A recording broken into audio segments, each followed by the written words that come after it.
ချစ်ခင်နှစ်သက်မှုမျက်နှာမှုဆိုတာတဲကိုကောက်လို့ရှိရင်ဘာရလဲလောဘပေါ့အဲ့ဒါမြတ်စွာဘုရားကအဲ့ဒီလောဘတည်းဟူသောမျက်နှာမှုနှစ်သက်မှုချစ်ခင်မှုတွေ့တာမှုဒီတရားဟာဆင်းရဲဒုက္ခကိုဖြစ်စေတယ်ဆိုတာကိုဒေသနာတော်တွေထဲမှာအများကြီးဟောထားတယ်အလွန်ထင်ရှားတာကတော့ပေတတုယဉ်ဤကျွမ်းမှုအများဆုံးဖြစ်တဲ့သစ္စာတရားဒုက္ခသမုဒယသစ္စာဒုက္ခဖြစ်ခြင်းရဲ့အကြောင်းတရားအမှန်ဘာကြောင့်ဒုက္ခဖြစ်တာတော့ဒုက္ခတွေကဘာကြောင့်ဖြစ်တာတော့အကြောင်းတရားအမှန်ကိုရှားဖွင့်မယ်ဆိုရင်ဘာကိုတွေ့တော့လောဘကိုတွေ့ရတယ်ဣဒံဒုက္ခသမုဒယအယံဒုက္ခသမုဒယောတိယထာဝုဒံပဇာနာတိဟောဒီလောဘဟာဒုက္ခဖြစ်ခြင်းရဲ့အကြောင်းတရားဖြစ်တယ်လို့မှန်မှန်ကန်ကန်သိရမယ်လို့ဒီလိုမျိုးဆိုပြမဟုတ်လားဟောတယ်ဒီချစ်ခင်နှစ်သက်မှုကြောင့်ဒုက္ခတွေအများကြီးဖြစ်ရတယ်ဆိုတာကိုဒေသနာတော်တွေထဲမှာဖြစ်ရတဲ့နဲ့ရှင်တွဲပြီးတော့မှတ်တမ်းတင်ထားတာတွေအများကြီးရှိတယ်ဥပမာပေးတဲ့တို့အတိများတဲ့ဝိတာခအကြောင်းမကြီးရဲ့အကြောင်းအဲ့ဒီဝိတာခအကြောင်းမကြီးဟာခါရဘာမှာသူအလုံးမချစ်မြတ်နိုးရတဲ့လိမ္မာရေးချရှိလာတဲ့သူ့ရဲ့မြေးမတွေတဲကမြေးမလေးတယောက်ရုတ်တရက်ဆုံးသွားတယ်သူအလွန်ချစ်ရတဲ့လက်လွှဲရတဲ့မြေးမလေးမို့လို့သူအလွန်တရာမှထိခဲ့ရတဲ့ကြည်ကွဲရတယ်သောတာပန်အကြောင်းမကြီးဖြစ်ပေမလို့မျက်ရည်ကိုရွှဲရွှဲဆိုးနေအောင်သူငိုရတယ်သောကပရိဒေဝဒုက္ခဒေါမနတဆိုတဲ့ဒီတရားတွေကချစ်ချင်းမကင်းသေးလို့ရှိရင်သောတာပန်အရိယာသူတော်စင်ကိုတောင်းနှိမ့်ဆက်နိုင်သေးတယ်အဲ့ဒါနဲ့နေကင်းကြောင်တောင်ကြီးကောင်းမှလည်းပဲရေတွေရွှဲလို့ဒါအိန္ဒိယရဲ့ဝမ်းနေတဲ့အထိမ်းအမှတ်ပေါ့အဲ့ဒါမြတ်စွာဘုရားဒီကိုရောက်သွားတော့မြတ်စွာဘုရားကဘလို့ဖြစ်လာတာတော့ဝိတာကကိုမေးတာပြီးတော့အကျိုးကြောင့်လျှောက်တာပေါ့ဒီလိုဒီကြောင့်ပဲဗျာအလွန်ချစ်ရတဲ့မြေးမလေးဆုံးမသွားလို့ဖြေမစင်နိုင်အောင်ဖြစ်ရတယ်ပေါ့အဲ့လိုလျှောက်တော့မြတ်စွာဘုရားဒီသဘောတရားတွေဟာဒီတိုင်းပဲတဲ့ဟောဒီလောကကြီးမှာချစ်ခင်မှုချစ်เสียတရားရှိတယ်ဆိုရင်ဒုက္ခလည်းတရားရှိမှာပဲအဲ့ဒါမြတ်စွာဘုရားကစိတ်ရှိလက်ရှိကချစ်ခင်เสียနှစ်သက်เสีย90ရှိမယ်ဆိုရင်ဆင်းရဲဒုက္ခတွေကလည်း90လောက်ပဲရှိမယ်တဲ့တခုချင်းလျှော့သွားတာနောက်ဆုံးဘယ်ရောက်သွားတော့ဆိုတော့ဧကံပိယံဧကံဒုက္ခံအလွန်ထင်ရှားတဲ့ဒီစကားလေးဒါမျိုးလေးတွေကိုစွဲနေအောင်မှတ်တာနော်ဧကံပိယံဧကံဒုက္ခံဧကံပိယံချစ်ချင်းတစ်ခုသည်ဧကံဒုက္ခဆင်းရဲတစ်ခုပဲတွေပိယံတွေဒုက္ခချစ်ချင်းနှစ်ခုဆိုရင်တော့ဆင်းရဲကလည်းနှစ်ခုပဲတဲ့အချိုးညီသွားနေတော့အဲ့တော့ကိုယ်တန်တန်မှာဆင်းရဲတွေဘလောက်များလဲဆိုတာကိုယ့်ရဲ့တန်ရောစဉ်နဲ့လုံးထွေးရစ်ပတ်ပြီးတော့ဘလောက်ချစ်ခင်မှုနှစ်သက်မှုတွေရှိနေတယ်လဲဆိုတာပေါ်မှာမူတည်တယ်ကိုကချစ်ခင်နှစ်သက်မှုမရှိဘူးဆိုရင်အဲ့ဒါနဲ့ပတ်သက်ပြီးတော့ကိုယ်မှာဘာမှပူကြမရှိဘူးဟုတ်တယ်မဟုတ်လားတော့ဒီနေရာမှာချစ်ခင်စရာတွေနှစ်သက်စရာတွေဆိုတာကတော့တရားဓမ္မတို့ဦးဇင်းတို့ပုထုဇဉ်ဘဝမှာအလွန်တရာမှများလာတယ်ပေါ့အဲ့ဒီများလာတွေကိုတူရစုလိုက်မယ်ဆိုရင်တော့ပတ်ဝန်းကျင်မှာရှိတဲ့သက်ရှိသက်မဲ့တွေပေါ်မှာချစ်ခင်မြတ်နိုးမှုနဲ့မိမိရဲ့ခန္ဓာကိုယ်ကြီးရဲ့ပေါ်မှာချစ်ခင်မြတ်နိုးမှုဆိုတာနှစ်ပိုင်းရှိမယ်ပေါ့နော်ပတ်ဝန်းကျင်မှာရှိနေတဲ့သက်ရှိသက်မဲ့အရာတွေရဲ့ပေါ်မှာချစ်ခင်ထားတာမရှိဘူးလားရှိတယ်မိမိခန္ဓာကိုယ်ကြီးရဲ့ပေါ်မှာချစ်ခင်မြတ်နိုးမှုတွေရှိနေတာမရှိဘူးလားရှိတယ်ချစ်ခင်မြတ်နိုးမှုတွေတဲကဘယ်အရာရဲ့ပေါ်မှာချစ်ခင်မြတ်နိုးမှုတွေအကြီးကျယ်ဆုံးလဲလို့မေးရင်ကိုယ်ခန္ဓာကိုယ်ကြီးရဲ့ပေါ်မှာချစ်ခင်မြတ်နိုးမှုဟာအကြီးဆုံးပဲအကြီးဆုံးဖြစ်သောထိုချစ်ခင်နှစ်သက်မှုသည်တစ်ချိန်မှာအကြီးဆုံးဖြစ်သောဆင်းရဲဒုက္ခကိုဖန်တီးလိမ့်မယ်တဘာဝတရားကြီးကသူ့လမ်းစဉ်တိုင်းသွားတာဓာတ်တဘာဝဆိုတာမေးနေနော်သူ့အလုပ်သူလုပ်တာပေါ့နော်ချစ်ခင်မှုကလည်းသူ့အလုပ်သူလုပ်လိမ့်မယ်ဘာလို့လဲတော့သူကချစ်နေတဲ့တတ္တဝါကိုနှိမ့်ဆက်အဲ့ဒါသူ့လုပ်ပဲသူ့တဘာဝတရားအဲ့မှာမြတ်စွာဘုရားကဝိတာကကိုဧကံပိယံဧကံဒုက္ခအခြေတစ်ခုသည်ဆင်းရဲတစ်ခုပဲလို့အဲ့ဒါလို့အလွန်ပြောင်မြောက်တဲ့တရားဒေသနာကိုဟောပြီးတော့ဥဒန်းစကားကျူးတာဥဒန်းစကားကျူးရခြင်းကအကြောင်းရှိတယ်မြတ်စွာဘုရားကဝိတာကကိုအလွန်စဉ်းစားတဲ့အကောင်းတဲ့အချက်တစ်ခုမေးတာ ဘာကြောင့်သူဆင်းရဲနေရတယ်လဲဆိုတာကိုသူကိုယ်တိုင်အဖြေထုတ်နိုင်အောင်ဥဒ္ဒမကျိုးခင်မှာမေးတာဘာမေးလဲဆိုတော့ဝိသခာတဲ့နေ့ရဲ့မြေးမလေးကတော်တော်လိမ္မာသလားတော်တော်လိမ္မာတယ်ဗျာတော်တော်ချစ်စရာကောင်းတယ်အဲ့ဒါလို့ဆိုရင်အဲ့ဒါလို့ချစ်စရာကောင်းတဲ့လိမ္မာတဲ့နှစ်သက်ဖွယ်ရာရှိတဲ့မြေးမလေးတွေမျိုးတကယ်လို့များဟောဒီတာဝတိမြို့မှာရှိတဲ့လူဦးရေရဲ့အရေးအတွက်နဲ့အညီအမျှရခဲ့မယ်ဆိုရင်မင်းယူမလားတဲ့ဒါမေးတာအဲ့တော့ယုတ်တရက်ဆိုတော့ဝိသခာကဘာပြောတော့ဆိုတော့ယူမယ်ဗျာလို့ပြောတာတာဝတိမြို့မှာလူ9ဂရီရှိတယ်လို့ဆိုတာယူမယ်လို့ပြောတဲ့ခါကျတော့မြတ်စွာဘုရားကဘာအမိရှိတော့ဆိုတော့ဝိသခာတဲ့ဒီတာဝတိမြို့မှာတနေ့တနေ့ကိုလူဘယ်နှယောက်တည်လဲတဲ့အဲ့တော့ဝိသခာကမြတ်စွာဘုရား10ယောက်လဲတည်တယ်9ယောက်လဲတည်တယ်အနည်းဆုံး5 6ယောက်တော့နေတိုင်းတည်နေတာပဲဗျာအဲ့ဒါလိုလဲဖြေလိုက်ရောမြတ်စွာဘုရားကဝိသခာအဲ့ဒါလို့ဆိုရင်သင်စဉ်းစားပါတဲ့တဲ့မှာမျက်ရည်နဲ့မျက်ခွက်ပြည့်ရတဲ့နေ့ရလို့တနေ့မှမရှိနိုင်တော့အဲ့လောက်ချစ်ခင်စရာတွေများနေမှာတော့များရင်များတော့ပျက်စီးမှုကလည်းများမှာပဲလေအဲ့ဒါလို့ပြောလိုက်မှဝိသခာမျက်စိလည်းပြေလို့ဖြစ်သွားပြီးတော့ဒီလောက်များပြတဲ့ချစ်ခင်နှစ်သက်စရာတို့ဖြင့်ဘုရားတပည့်တော်မှာအလိုမရှိတော့ပါလို့အဲ့ဒီမှာရှောက်တယ်အဲ့ဒီမှာမြတ်စွာဘုရားသောတော်ကစကားတွေကိုအမိန့်ရှိပြီးတော့ဥဒန်းကျူးတာပေါ့နော်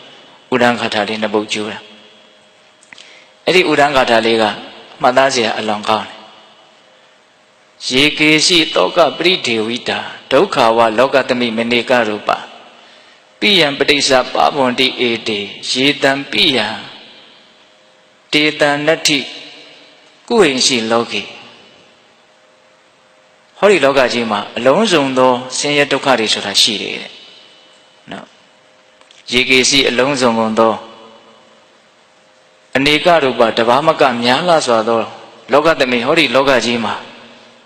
တောကစိုးရင်ခြင်းတို့သည်၎င်းပရိဒေဝိတာငိုကြွေးခြင်းတို့သည်၎င်းဒုက္ခစဆင်းရဲခြင်းဒုက္ခတရားတို့သည်၎င်းဣတိအလုံးစုံသောထိုဆင်းရဲဒုက္ခတို့သည်ပိယံချစ်ခြင်းကိုပရိစ္ဆာအကြောင်းပြုပြီးတော့ပဘွန်တိဖြစ်လာကြတာတဲ့ဒါဥဒန်းကထာလေးရဲ့အ내ဒိဗ္ဗေပေါ့နော်အလုံးစုံသောစိုးရင်မှုတွေငိုကြွေးမှုတွေဆင်းရဲဒုက္ခတွေဟာချစ်ခင်နှစ်သက်ခြင်းကိုအကြောင်းပြုပြီးတော့ဗါတယ်တော့ဖြစ်လာကြတာတဲ့ဣတိထိုဆင်းရဲဒုက္ခတရားတို့သည်ပိယချစ်ခြင်းသဘောတရားသည်အတန်တိမရှိဘူးဆိုလို့ရှိရင်ဣတိထိုဆင်းရဲဒုက္ခတို့သည်နာဘွန်တိမဖြစ်နိုင်ဘူးတဲ့ချစ်ချင်းဆိုတာမရှိဘူးဆိုရင်စောစောကပြောခဲ့တဲ့ဆင်းရဲဒုက္ခတွေဆိုတာမရှိနိုင်ရေကေရှိတောကပိဒေဝိတာဒုက္ခဝလောကသမိမနေကရူပပိယံပရိစ္ဆပါဘွန်တိဧတေပိယေအတန်တိနာဘွန်တိဧတေဒါပထမဂါထာလေးအလုံးစုံသောဆင်းရဲဒုက္ခတွေဟာချစ်ချင်းကိုဖြစ်တာချစ်ချင်းသာမရှိဘူးဆိုရင်အလုံးစုံသောဆင်းရဲဒုက္ခတွေကဖြစ်เสียအကြောင်းကိုမရှိဘူးတဲ့ဒါပထမဂါထာရဲ့အဓိပ္ပာယ်ဒုတိယဂါထာလေးကလည်းစဉ်းစားတရားကောင်းတတမဟိတေဒုက္ခိနောဝိတတောကယေတံပိယနတ္ထိကုဟိရှိလောကေတတမအတောကံဝိရဇံပတ္တယနောပိယနာကိရာထကုဟိရှိလောကေတတမဒါကြောင့်မို့လို့တဲ့ရေတံအကျင့်ပုဂ္ဂိုလ်တို့သည်ကုဟိရှိလောကေဟောဒီလောကကြီးမှာကုဟိရှိတစုံတစ်ခုကိုမြပိယံချစ်ချင်းသည်နတ္ထိမရှိဘူးအယဟနာပုဂ္ဂိုလ်တွေကိုပြောတာလောကကြီးမှာတစုံတစ်ခုကိုမှသူတို့ချစ်ခင်ထားတာနှစ်သက်ထားတာမျက်နှိုးထားတာမရှိဘူးတဲ့ဒါကြောင့်မို့လို့အဲ့ဒီပုဂ္ဂိုလ်တွေဟာဒုက္ခိနောဝိတတောကစိုးရင်ချင်းကင်းပြီးတော့ဒုက္ခိနောသူတို့ဟာအမြဲတမ်းချမ်းချမ်းသာသာနေရတယ်တဲ့ချစ်ချင်းကြောင့်ဒုက္ခရောက်ရတယ်ဆိုတာကိုမြတ်စွာဘုရားကထင်ရှားအောင်တတ်သိပြတဲ့သဘောချစ်ချင်းမရှိကြတဲ့မျက်နှိုးမှုမရှိကြတဲ့ယဟနာအရှင်မြတ်ကြီးတွေမှာစိုးရင်မှုကင်းပြီးတော့အမြဲတမ်းသူတို့ဟာချမ်းသာတယ်တဲ့ဟုတ်လားတတမထို့ကြောင့်အတောကံစိုးရင်ချင်းကင်းခြင်းကိုဝိရဇံကိလေသာမြုပ်ကင်းခြင်းကိုပတ္တရာနောလိုလားတောင့်တတယ်ဆိုလို့ရှိရင်လောကေဟောဒီလောကကြီးမှာကိုယ်ဟင်စီတစုံတစ်ခုကိုများပြည့်ရန်ချစ်ခြင်းကိုနာဂိရာထမပြုကြကုန်ရတဲ့ရိုးရိုးလေးပါပဲနော်တောကကင်းပြီးတော့နေလို့တယ်နော်စိတ်ထဲမှာအညစ်အကြေးကင်းပြီးတော့နေလို့တယ်အတောကဝိရဇံပတ္တရာနောအစိုးရိမ်မှုကင်းလို့တယ်စိတ်မှာအငြိအကျေးကင်းလို့တယ်ဆိုလို့ရှိရင်လောကကြီးမှာကိုယ်ရင်ရှိတစုံတစ်ခုကိုများပြည်ရန်ချစ်ချင်းကိုနာဂိရာထမပြုကြကုန်ရအဲ့ဒီဥဒန်းစကားလေးအဲ့ဒါဝိသခာရဲ့နော်အဖြစ်အပျက်ကိုအကြောင်းပြုပြီးတော့မြတ်စွာဘုရားကျူးရင်တော်မူခဲ့တာအဲ့တော့မိသက်ပေါင်းသူတော်ကောင်းတို့မိမိခန္ဓာကိုယ်ကြီးအပါဝင်သက်ရှိတဲ့မဲ့အရာတွေရဲ့ပုံမှာချ ချစ်ခင်မှုနှစ်သက်မှုမျက်နှာမှုဆိုတာရှိနေသေးသမျှတရားဓမ္မတို့ဦးဇင်းတို့တွေဟာဆင်းရဲဒုက္ခကိုရှင်ဆိုင်ကြရအောင်ပါဟုတ်လားတော့ကိုပဲမေးခွန်းထုတ်ဖို့ရှိတာပေါ့နော်ဆင်းရဲခြင်းသလားမဆင်းရဲခြင်းဘူးလားဆိုရင်တော့မဆင်းရဲခြင်းဘူးလို့ပဲဖြေကြပါ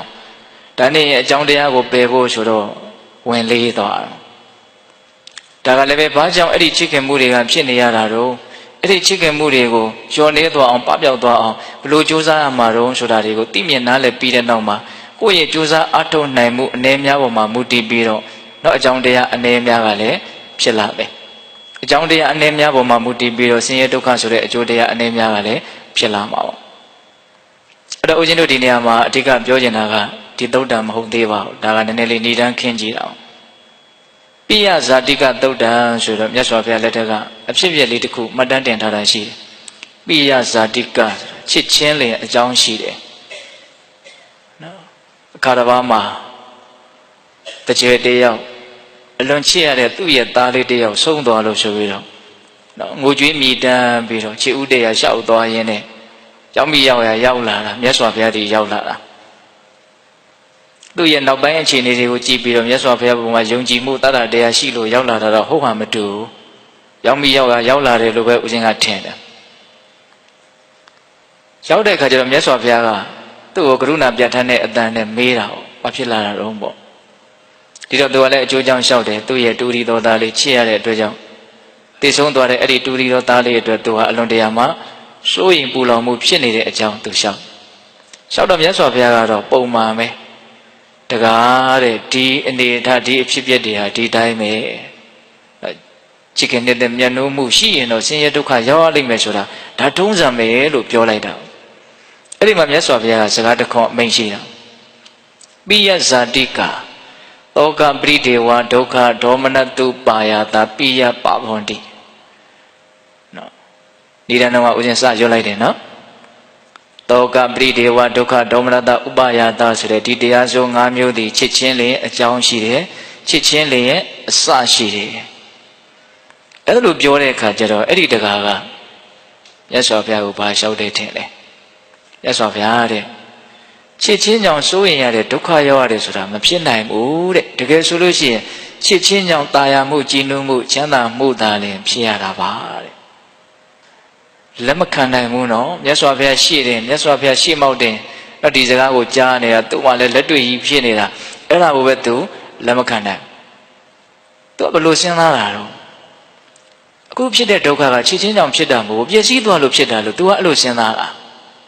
အလွန်ပိန်းတဲ့အမြန်ပေါ့နော်ပျက်စီးလို့သာလဲသူဆင်းရဲရတာတကယ်လို့မပျက်စီးရင်ဆင်းရဲမှာမဟုတ်ဘူးလို့သူကမြင်တာပျက်စီးမှုဆိုတာ तू ဘယ်လောက်ကြာအောင်မပျက်စီးအောင်ထိန်းနိုင်မှာလဲမထိန်းနိုင်ပါဘူးတစ်ချိန်ကျတော့ပျက်စီးမှာဟုတ်တယ်မဟုတ်လားအဲ့တော့ तू ကအဲ့ဒီအမြင်မှမရတဲ့အခါကျတော့မြတ်စွာဘုရားရဲ့စကားကို तू လက်မခံနိုင်ဘူးလက်မခံတော့အဲ့လိုပဲရှောက်ပြီးတော့အဲ့ဒါမြတ်စွာဘုရားနာထသွားတော့မလက်မကမ်းမှာဘာရှိလဲဆိုတော့ကျွေးအံကစားနေကြတယ်ကစားသမားတွေရှိတယ်အဲ့ဒီနာရောက်သွားပြီးတော့ तू ဘာပြောတော့ဆိုတော့ရဟန်းဂေါတမနဲ့ तू နဲ့ဒီလိုဒီအကြောင်းပြောခဲ့ရတယ်ဆိုတော့ तू ပြောတာချစ်ချင်းကြောင့်ဆင်းရဲရတယ်ချစ်ချင်းကြောင့်ဒုက္ခရောက်ရတယ်ကွာအဲ့ဒါကိုငါလက်မခံတကယ်ဆိုရင်လောကကြီးမှာချစ်ချင်းကြောင့်တာယာမှုကြည်နူးမှုသာဖြစ်ရတာအဲ့လိုပြောတဲ့အခါကျတော့ကစားသမားတွေကလည်းပဲသူ့စကားကိုပဲထောက်ခံနေဗျသိလားဟုတ်တာဗောတဲ့ချစ်ခင်နှစ်သက်စရာလေးတွေရှိလို့ချစ်ခင်နှစ်သက်စရာလေးတွေကိုပဲချစ်ခင်နှစ်သက်နေရလို့လောကကြီးမှာနေချင်းစရာဖြစ်နေတာဒါကြောင့်ချစ်ခင်မှုကြောင့်ဒုက္ခရောက်ရတယ်ဆိုတာမဟုတ်ဘူးလက်မခံဘူးအဲ့လိုပြောတဲ့အခါကျတော့အဲ့ဒီတကြွရလဲအားရှိသွားတော့သူတို့အယူဆနဲ့ငါအယူဆနဲ့တူတယ်ပေါ့အဲ့ဒါနဲ့နောက်တော့အဲ့ဒီစကားတွေကတဖြည်းဖြည်းနဲ့တယောက်စကားတယောက်နာပြန်ကားကုန်ယဟန်ဂေါတမကပြောတဲ့ရသော်ပဲအယူဆမှာတက်ဝင်ယုံကြည်မှုမရှိကြတဲ့ပုဂ္ဂိုလ်တွေကအတိုင်ရင်းတည်တည်ပြောကြတော့ချစ်ခင်နှစ်သက်မှုကြောင့်စိုးရိမ်မှုငိုကြွေးမှု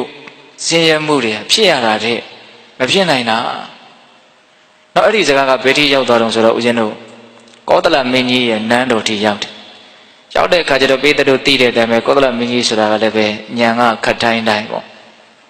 သူကလည်းပဲအဲ့ဒါကိုလက်မခံတဲ့အခါကျတော့ပြောစရာလူရောက်လာတယ်ဘယ်သူလဲဆိုတော့သူ့ရဲ့မိဖုရားမန္လိကာရောက်လာတဲ့အခါကျတော့သူကတမ်းပြောတာ Malika Mendo ye Yahan Goramaga, to I don't know Libano. The state of Davido, Giamatu, or now do Kotala me, yes of your Longino. Not the Masidi, I thought that never Jimas to a yes of your Longo Gino, yes of your Chirago, Bazanda Dong, Mone sent it to Gino, yes of your. Eddie Mother to Elolip Jora. Mendo ye Yahan Goramaga. Chicken hit them bujo. So in Yango Jojan go see agent 6 years and Pinswa Pemani de Pia to Piotr. And I will with that or Malika, the woman to boost for Amio, Yajin Lotua, Piolaita. I love your later Kajara Manjan and Nandoga Makai. Malika, Babian Bioron, many eat it. Eddie Zagaha, Yaswa Pia, Main or Muyo, my Eddie Zagaha, Didime, Mali made it. I didn't Biola. I will let Biola to Sego Matina. Malika, Meha, say up your money,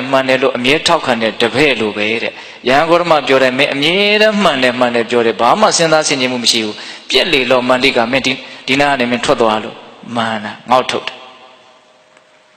Amalika, Yana, Meja, Todoalo. I went to a lemagina fu. Yes, what Piatizago to get Joe the Lama Pio Blas, Tija, Piores, we know Tao to a man in a mamma. Yes, what Piapoma to a Yonji Mushi. I ran a 2 year let's say the Velu Sujavazo, Nali Singa Bona Surashide, Eddie Bona who called with yes, what Piazio Slotte. Chichin, Senior Docari, Museum Piare, Surezagam, yes, what Pia, Hodala, Hobadala, Erago, Pion Tombido, so Nanji, yes, what Pia, Meiji, Lokaina. I know Eddie Bona, Aram, yes, what Piadi, Bar. Yaude Kajado, yes, what Pia will shout down. Eddie Zagado, whom yes, what Pia, Binshiva, the Lafia. Yes, what Pia, hold day, and up your lady. Holy Logaji, my Pini, the Senior Docari, Manamia, Chichin, Young Pita, Lova Jam Pita. Every Jobidom, yes, what Pia, Madaya answered that day, and Yayutopia. Bona, and Abiobiame. Chicken did them yet no mujan, Dokaya, Resura, Logajima, Aloma Tinshare. Hori do yet Tawiti Murema, the Chinonga. May eat the loot, the media, Beloma, Pisia, Mayavene, Judora share. Ella had Chichin on Dokaya Dam, Holo, Bajan, Dokaya de Lupomale. Pay the look, Dokaya Dora, Dari de look, the media de look, Dokaya Dora, Miva de Jam, Miaji Miasovia, the Ditagapia. Eddie Janet, the Didema, the Kuso and sing another account. I would Murea, Mugon the Millia, Mugon don't de one. No. Like Gides, we have us. And Miva got the woman too. Do a dimmy of Jade on a Pidagena, and I shot that beetle through the meal of Piancon. In your decade, 2 years in Janet took him a bill. A baby through Pidagena of Janet Pizza, the Arma Seaman. Other day, you to me 2 years in Yatare of Jala and Janja. Now within a Quavo Jandi Jari. Now I let Eddie look a minute defu, the neck with Quimpy on Amini and Mutaja. I would like Coleva. Why Yauja, the penny and I'm la. Lara Kajato, a chini, a John Young, Chile de Kajato, Beluma drew, set beat up all the daytime, Machine and the town. Other Yauja, Paludon Suro, Benangan and Nabwajama, Ponyam was to be. Mayma would done and the bind by me 2 years in Bagole, done and pop up like the head. Other yes of Hapiopia. Did that with Timoma to get ship to cool. But other would Gmail solution, chicken, knit them mujan, otherwise, senior Doka Yajarisura, Tinshari. Dilodokari Pidesura, chicken, knit them mujan, Mahoyan, Bajam, Pide loop your Maleo. Allo de Macy de Kajara, Elina Lizing Abona, a young Voja. To get them money down. I am yes of a Michi as a guy, the Loja, a Gomala Biro, 2 years, Shandakema, Malika, to go to Yaula. Yaula Biro, Malika, the Lomajan to Piambiro through den. At the Malika and Nale Thoi. But they Daragane, yes of Yaga, Roger Wuni, Shimpia like that, to the boat alone jare. I don't know what I mean, Kada Wempiro, Menu, Meira. Bamidon, Many. Many the middle lay no Wajida the middle lay she. Eddie the middle lay, many chilla. Chidabo, not the middle lay, at the Demia Chidel. Take a look at the middle lay, the Zondia Chidome, Doka Zondia Yangway Sway, many below name a lady. Mother Gigi don't look Chocha made it. တေကောင်ပေါင်းလည်းဖြစ်ချင်းဖြစ်မယ်ဘာမှပြောလို့မရငါသမီးတော်လေးတစ်ခုခုဖြစ်သွားလို့ကတော့ငါအကြီးကျယ်ဒုက္ခရောက်မှာတော့အသေးချပဲအဲ့ဒါလည်းပြောလိုက်ရောဝိမလိကာကပင်ကြီးတဲ့ဒီအကြောင်းအရာတွေကိုတိတော်မူမြင်တော်မူလို့မြတ်စွာဘုရားကစိုးရိမ်မှုငိုကြွေးမှုကိုယ်ဆင်းရဲမှုစိတ်ဆင်းရဲမှုပြင်းစွာပင်ပန်းမှုဆိုတဲ့ဆင်းရဲဒုက္ခတွေဟာချစ်ခင်နှစ်သက်မျက်နှိုးခြင်းကြောင့်ဖြစ်တာဆိုတဲ့အဲ့ဒီစကားကိုဟောတော်မူတာတဲ့နောက်ထပ်ပြီးတော့မေးတယ်မင်းကြီးတဲ့မင်းကြီးရဲ့မိဖုရားဝါတဗခတ္တိယာကိုမင်းကြီးချစ်လာတဲ့နော်တာကိဝေမင်းသမီးဝါတဗခတ္တိယာဆိုတာရှိတယ်ကောသလမင်းကြီးရဲ့မိဖုရားတရားပေါ့ဝါတဗခတ္တိယာကိုငါချစ်တယ်တဲ့မြတ်စွာဘုရားနဲ့အမျိုးတော်ချင်းလုံးလို့တာကိဝေမင်းတွေကိုသူရာဇဒဏ်နဲ့လမ်းပြီးတော့တောင်းထားတာအဲ့ဒါဟောတာကိဝေမင်းသားတွေကလည်းပဲနော်သူရင်သားရင်မပေးနိုင်လို့နော်ဂျုံမရဲ့သမီးလေးဒါပေမဲ့မဟာနမင်းကြီးနဲ့ရပြီးတော့မွေးထားတာနော်တပိုင်းပေါ့ဒီဂျုံမတပိုင်းမင်းသွေးတပိုင်းပေါ့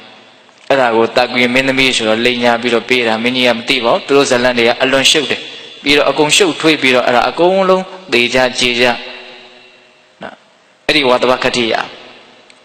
အဲ့ဒီဝါတဗခတ္တိယနဲ့မွေးထားတဲ့ဝိတ္တုပစစ်သူကြီးဆိုတာရှိတယ်တာကွေတွေကိုအမျိုးဖြုတ်တဲ့မင်းပေါ့အဲ့ဒီဝိတ္တုပကိုမင်းကြီးချစ်လားချစ်တယ်ဝိတ္တုပတစုံတရာဖြစ်မယ်ဆိုရင်မင်းကြီးဘယ်လိုနေမလို့ငါလည်းဖြစ်မှာပဲတဲ့တစုံတရာအဲ့လိုတော့သူရိုးသားသားပြောရှာတယ်နော်အဲ့ဒါနဲ့တဆင်ပြီးတဆင်မေးတာမင်းကြီးကျွန်တော်မျိုးမကိုချစ်လားမင်းကိုလည်းငါချစ်တာပဲပေါ့ကျွန်တော်မျိုးမတစုံတရာဖြစ်သွားမယ်ဆိုရင်မင်းကြီးဘယ်လိုနေမလို့အဲ့လိုစစ်မေးပြီးတော့နားလေအောင်ရှင်းပြအောင်အဲ့ဒီတော့မှမင်းကြီးကသဘောပေါက်ပြီးတော့ဝိသခဟုတ်တယ်တဲ့ဒီစကားဟာလက်ခံတယ်နော်ရွှေကြရတဲ့ကိုရေးထည့်ပြီးတော့ယူခဲ့ပလုတ်တွေပါတွေကျင်းပြီးတော့